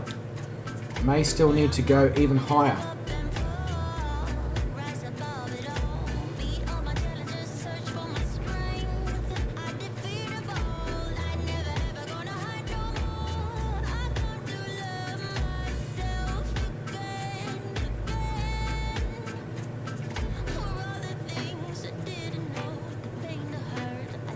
And the thing is, can't even descend either, because the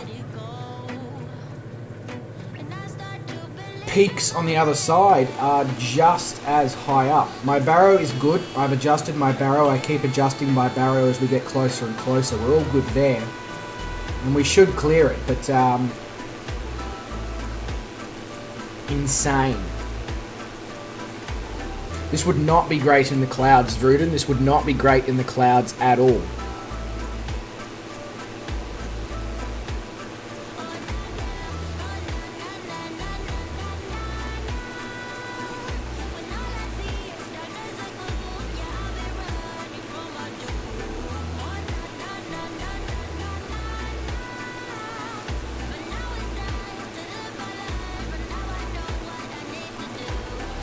Yep, we're clearing, but only by a small amount. And we're still going to climb a bit here, because some of these peaks in front of us seem like they are even taller again than what we just climbed over. So,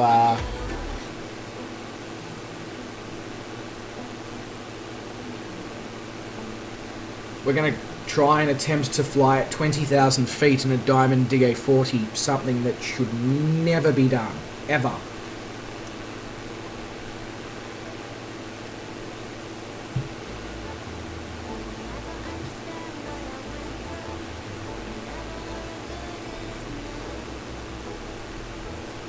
I need to stop drinking that cocktail, because I already had the Kirk's Pasito as well earlier on.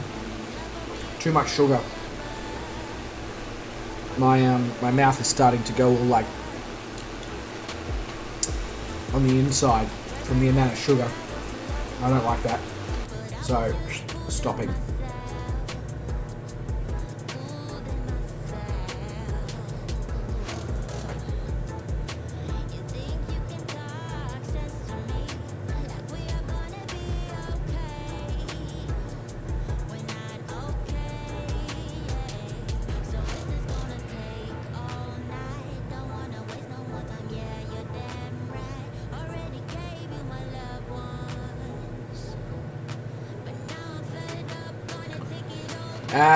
No, I don't believe it is a turboprop,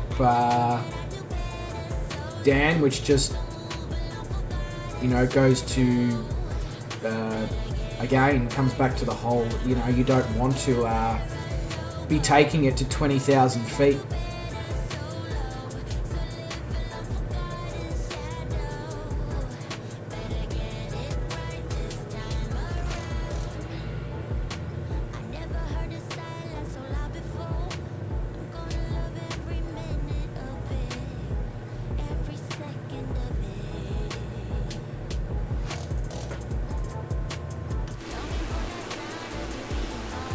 And the crazy thing is, like, if you look off to the right-hand side there, there's some peaks, especially that one over there, that is probably well and truly in excess of 20,000 feet up.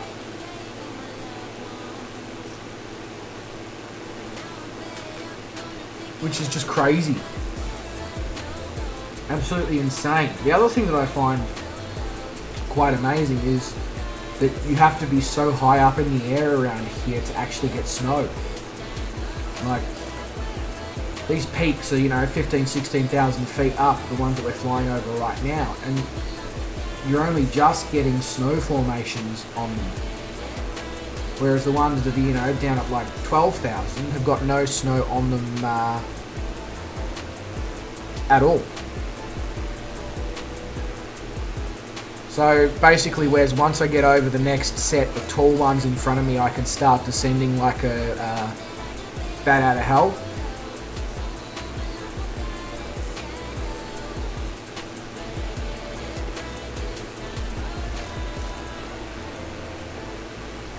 Oh, it looks crazy spectacular, Dan, absolutely. But, you know, in real life, you would need to be taking this DA40 down through that valley. And then down through along there and around.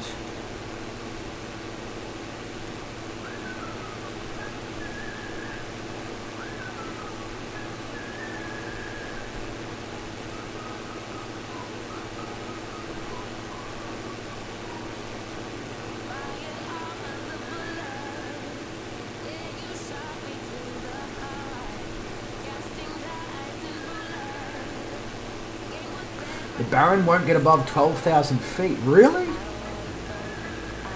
Are you... How's your mixture levels though? Are you adjusting your mixture levels? I don't know if the Baron needs mixture level adjustment, but please make sure that you are adjusting your mixture, because that could be part of your issue. I'm assuming you are, but yeah.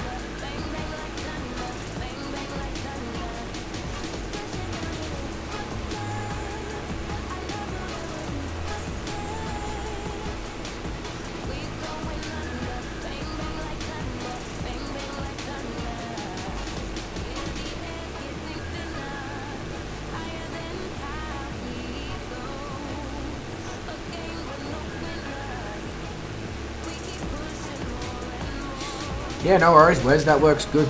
I'll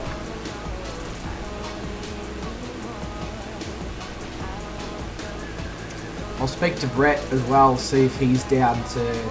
He may not be able to host, obviously, but see if he's down to multi-stream onto his channel as well.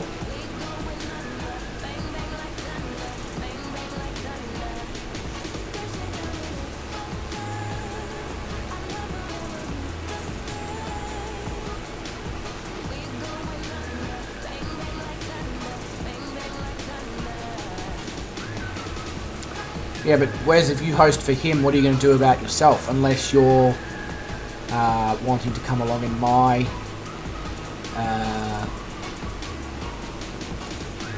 you know, because wouldn't you want to? If we're potentially going to have somewhere between 16 and probably 24 people who want to drive along, which means we're probably going to have 3 servers up. Which means that I'm going to have to be hosting one, you're probably going to be after hosting one, and then Garwin might be hosting one as well. And Garwin's one might be for Brett or whatever.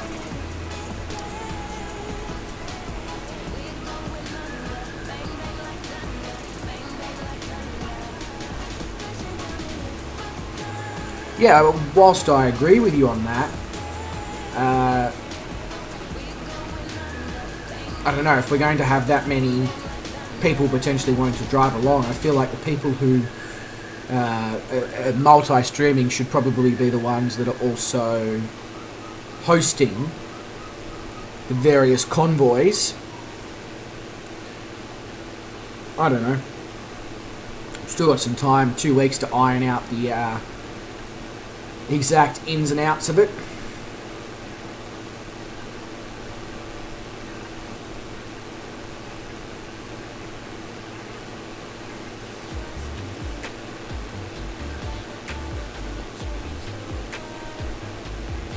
Be right back. I'm just going to go put the rest of that glass of cocktail liquid into the fridge so I don't have any temptation to drink.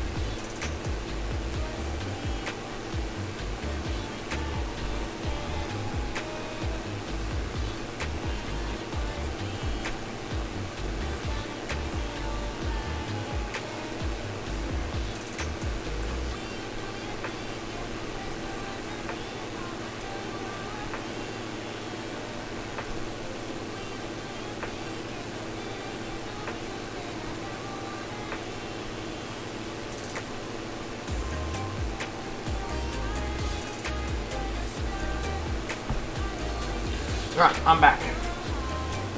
Wow, so like I'm at 20,000 feet, yeah? I wouldn't be able to get over those peaks off to my right at all.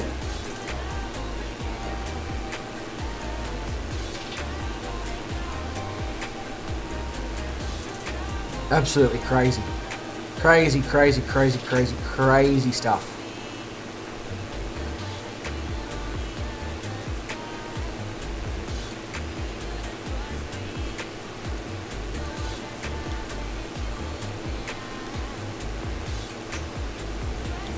A lot of those mountains off to my right are 5,000 meters or more, and there's a couple that are 6,000 meters.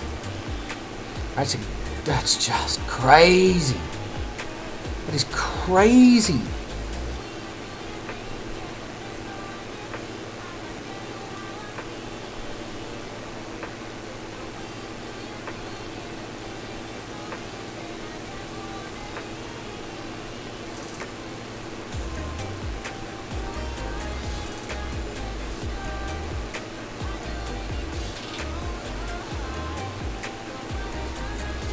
Wild turbulence just ahead of me? Yeah, I can imagine it would be, because the winds are going to get so altered and shifted around by the fact that the mountains drop away and then come back up and then completely drop away.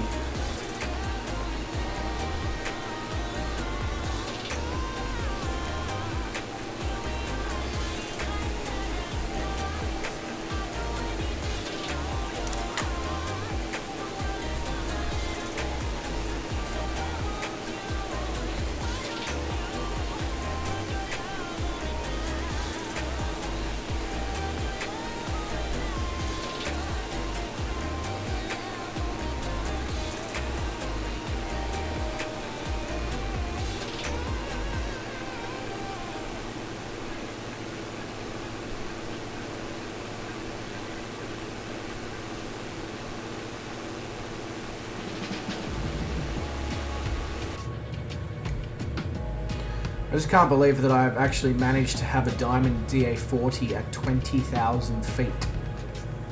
It's just... yeah. Unbelievable stuff. Unbelievable. And the more amazing thing is the phenomenal colours, various colours in the soil on these mountains is just quite mind-boggling, right? Yeah. Certainly not something you see every day, yes?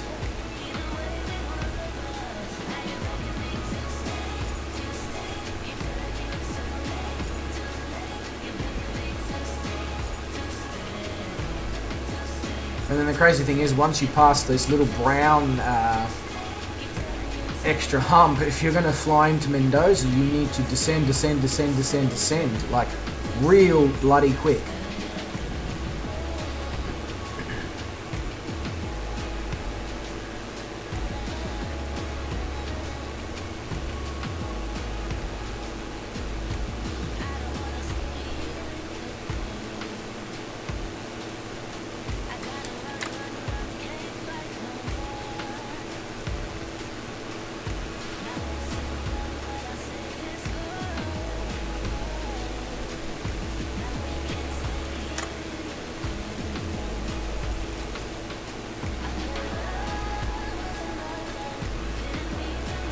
Alright, time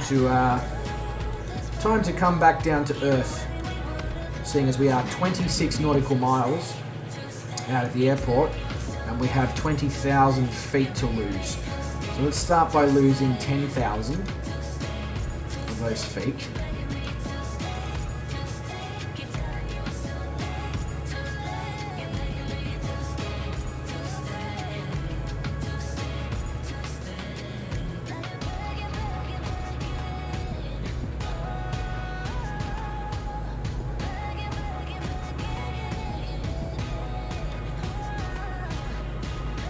Yeah, wow, William, I can really see that is the thing. Like, it's crazy. The fact that some of those mountains in that pass that we just passed over were 6,000 meters is just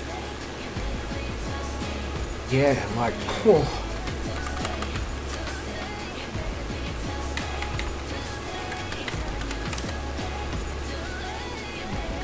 6,000 meters is 19,700 feet.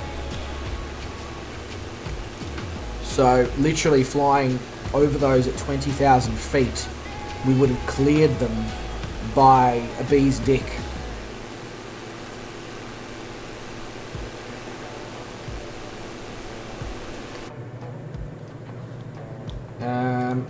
Plane, did you want to descend or... Waking up busy in the morning. We fight a lot. Don't even know about what. I just want you to live, darling. It's my only hope. Can't you see our time is up? I don't want to start over. That's better. Finally some peace and quiet since you left. That's better. This is how I feel now. I never had it so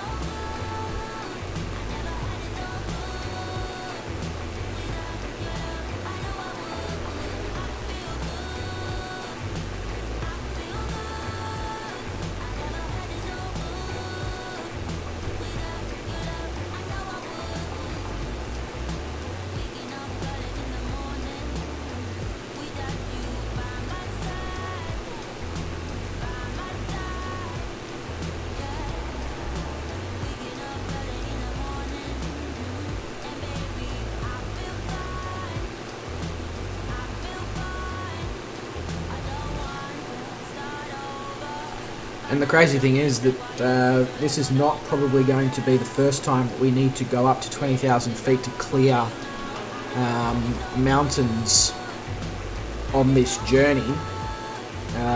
Especially like the further north we now go here in South America, we are going to basically be following this mountain range all the way up into Bolivia, Peru, Ecuador, etc., meaning there is going to be quite a few upcoming flights where 20,000 feet is going to be the absolute bare minimum.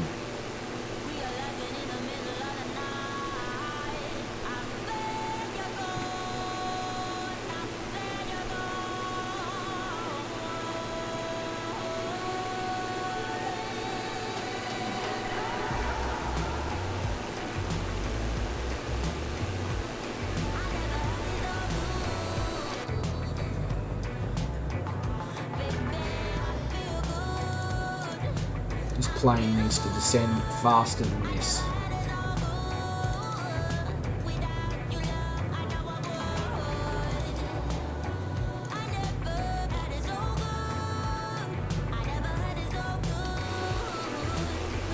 Now we're almost basically ripping the wings off the DA40 to get it back down to a conservative enough altitude to actually make a landing.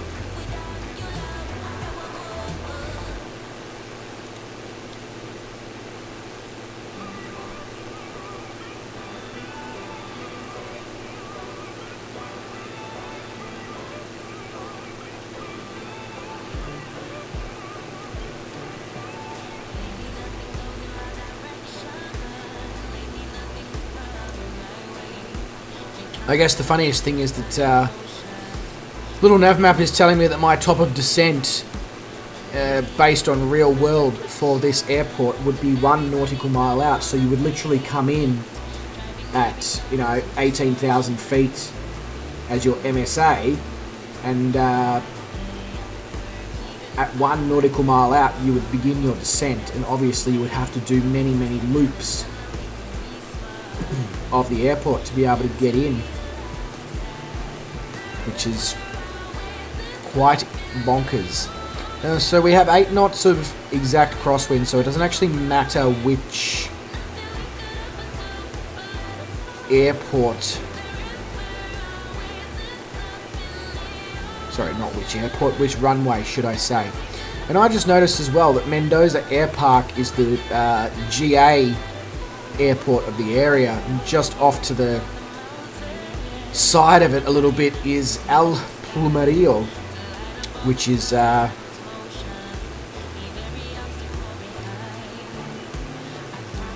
actual airport for Mendoza, like the proper airport. But it's not a problem. I mean, we're flying GA aircraft, so yeah. But it's quite interesting. Okay, so now it looks like 10,000 feet is going to be fine. So now we need to bring it down to about 4,000. Actually, about 4,000 feet, because the elevation of the airport is about 2,700 feet. So we want to be, about 1,500 feet or just slightly under above the ground by the end of these mountains here, so then I can take control of the aircraft and obviously bring it around in for a landing. Looks like the wind has changed ever so slightly since I spoke a couple of minutes ago, and I would now say that runway 01 would be the active runway here.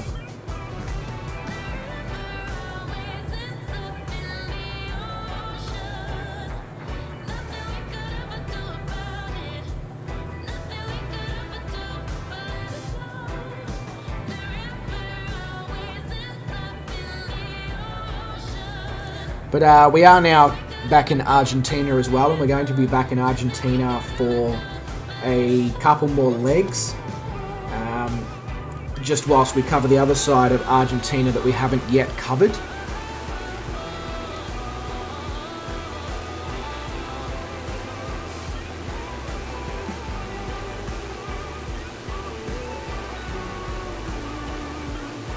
Alright, so I'm now going to take control of this aircraft, remove the autopilot, and we're going to go out and around and hope that it enables us to lose the excess altitude that we are still very much carrying at this point.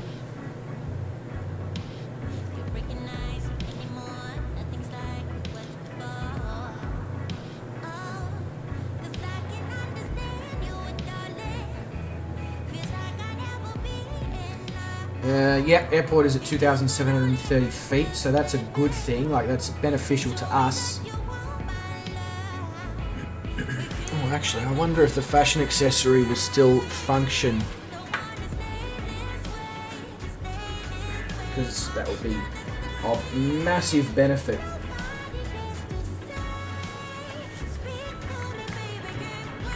We also need to slow this thing right down.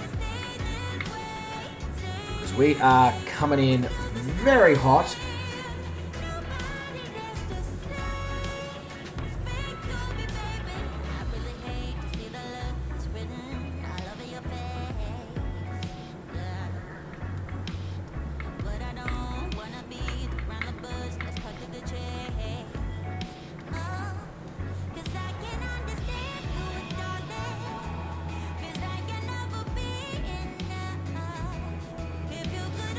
Need to dip the wing a bit here to be able to see.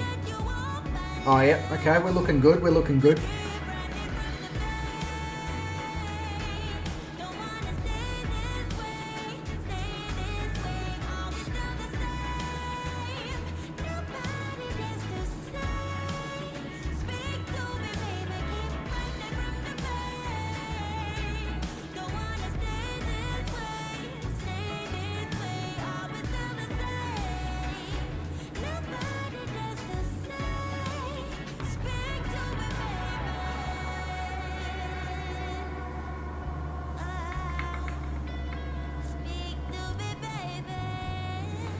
Alright, so now we're in a decent position to, at least altitude wise anyway, to make sure that we can make a successful final turn here for Mendoza Air Park, which is good.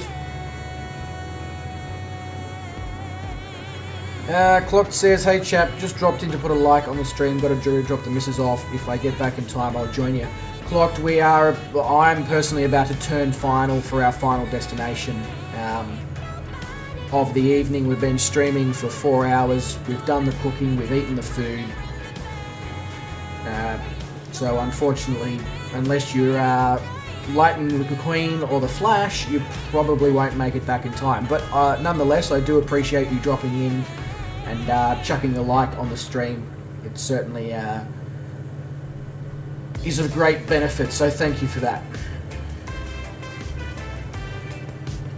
But we will be multi-streaming with Shane at some point this coming week. It'll either be Tuesday or Thursday. We haven't set it in concrete yet. May end up being Tuesday just because I'm getting my 5G activation on Wednesday, and I don't know what sort of state I'll be in on Thursday.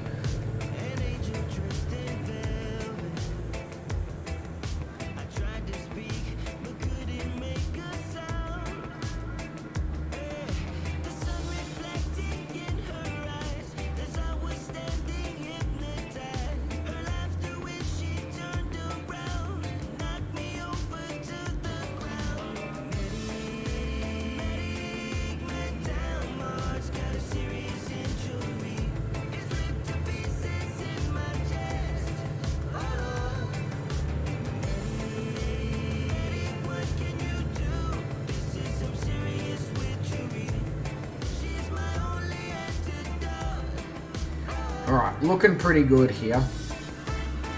Big Jack appears to be at the wrong airport.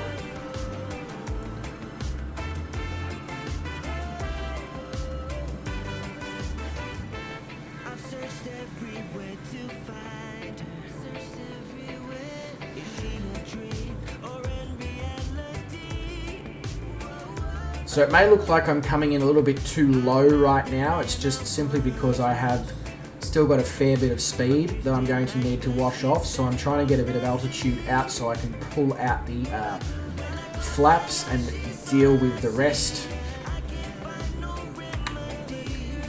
like so. Hello.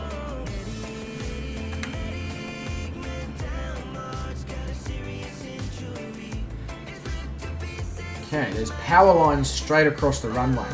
Fantastic. Safety first. There.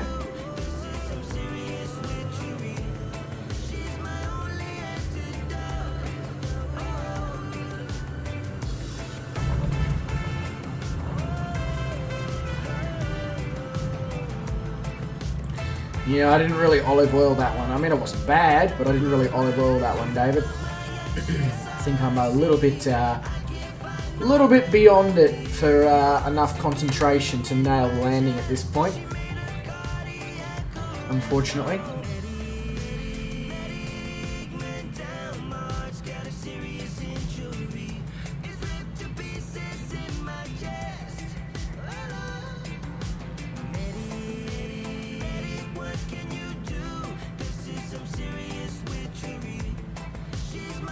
Did I miss the runway turnoff, or is it further down?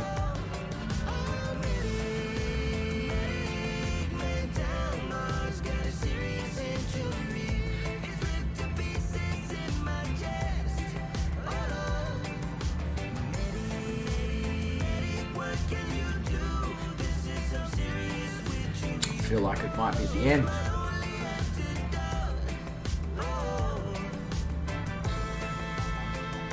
So, Mr. Jacko, was there any particular reason you chose to land at another airport? Just felt like segregating yourself from us, social distancing? There we go. Here's the taxiway off the runway.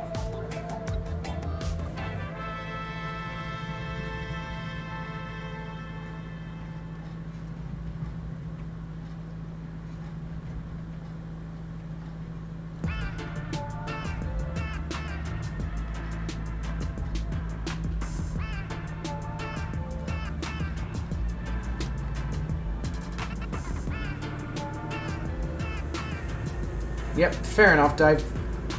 Makes sense, mate, makes sense. I'm hoping that I can get up to the terminal here in enough time to get a bit of videography of Mr. Tumop's landing, but I'm not sure I'm gonna be able to do it. I think Tumop's is landing. Also, why is my aircraft taxiing so incredibly fast? Yeah, there's no way I'm getting to Tumop's by the time I've pulled this thing up at the terminal. However, I might be able to get Vruden as he drops in from the other side of the mountains. Alright, then we'll take off the fashion accessory, grab out the drone, let's see what we can achieve.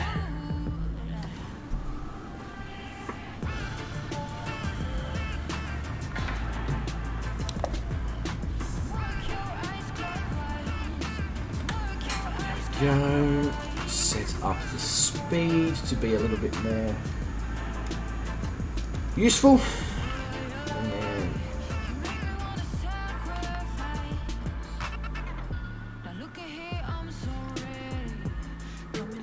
so is it just Vruden who's coming in? Yes, it is. Sweet.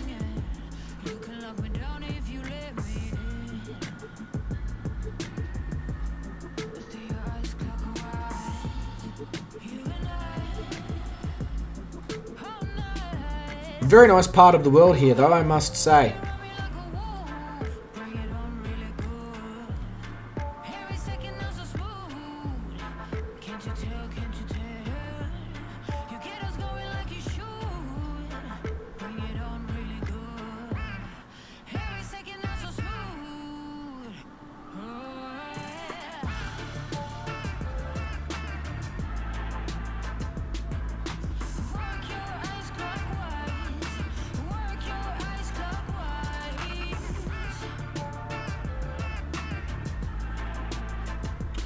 Absolutely no pressure on you, Vruden, but we're going to come right up with you and ride the way into the airport with you.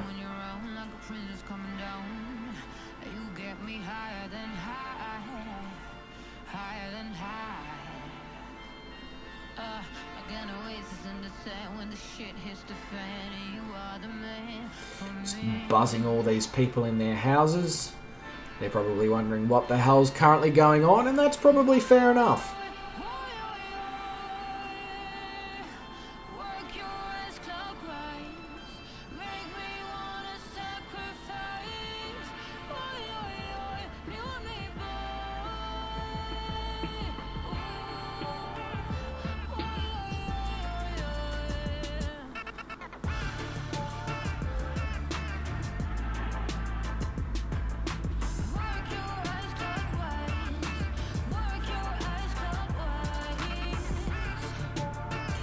Looking good, Vruden, looking good.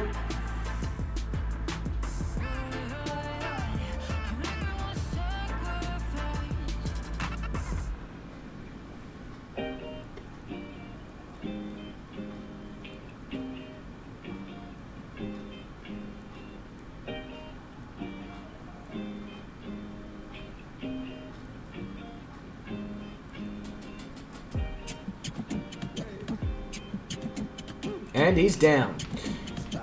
And I think that means that everybody is down here in Mendoza. So, ladies and gentlemen, legends of the highest regard, that does bring us to the end of leg 75 and leg 76 of our world adventure here in the DA40, the little plane that could. It also does bring us to the end of Cooking on the Fly number 4 here in Chile. I do hope that you guys enjoyed the flights. I do hope you enjoyed the cooking demonstrations. I do hope that you enjoyed the added extras that I brought to this stream. And I do hope that Cooking on the Fly number 5 will obviously have a lot more camera and microphone ASMR going on for you legends. But wherever you are in the world, you make sure that you look after yourselves, stay safe, stay well, don't do anyone I wouldn't do, and I will catch you legends in the next stream, which hopefully will be Monday evening. I believe. But don't hold me to that, because I've done a lot of streaming this week, and to finish that up with cooking on the fly, I'm pretty dead, I'll be honest. But it all makes it worthwhile in the end when I get to the end of these cooking on the flies. So, feed your dog sometime besides when she's on the stream. Ha ha, Vruden. Very funny, very funny. But, legends, thank you. And I will see you all very, very soon. And sorry, Tanana, yeah, it is the end. But the good news is that you won't have any lack of opportunities to catch more streams. And there will be another Cooking on the Fly very, very soon. Probably when we head off to Paraguay in another 10 days or so, I believe. So, yeah. But anyway, catch you later, legends. Much appreciated. Huge shout out to all of you who came along, flew along, chatted along, and a special thanks to all those who did make donations to the stream.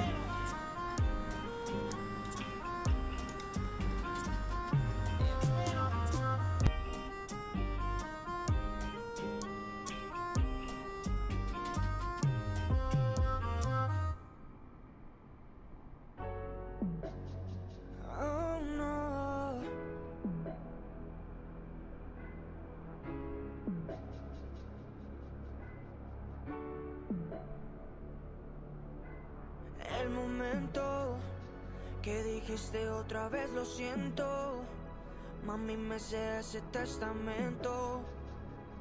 De pies a cabeza sé cómo tú empiezas. Va a ser real, primero me tienes que demostrar un poquito si es que tú me amas. Es que tú me gustas, de confianza abusas, mujer. En mi habitación, y con mi canción, haciendo el amor, mor. Es que quieres fiel, pero estás con él, baby. En mi habitación, y con mi canción, haciendo el amor, mor. Es que quieres fiel, pero estás con él, baby. Hasta que me dejas en visto, crees que te voy a perdonar. Tú me jodiste la vida, y ahora te voy a celebrar. De todos los años contigo, parece que yo lo perdí. Me viste la cara pendeja.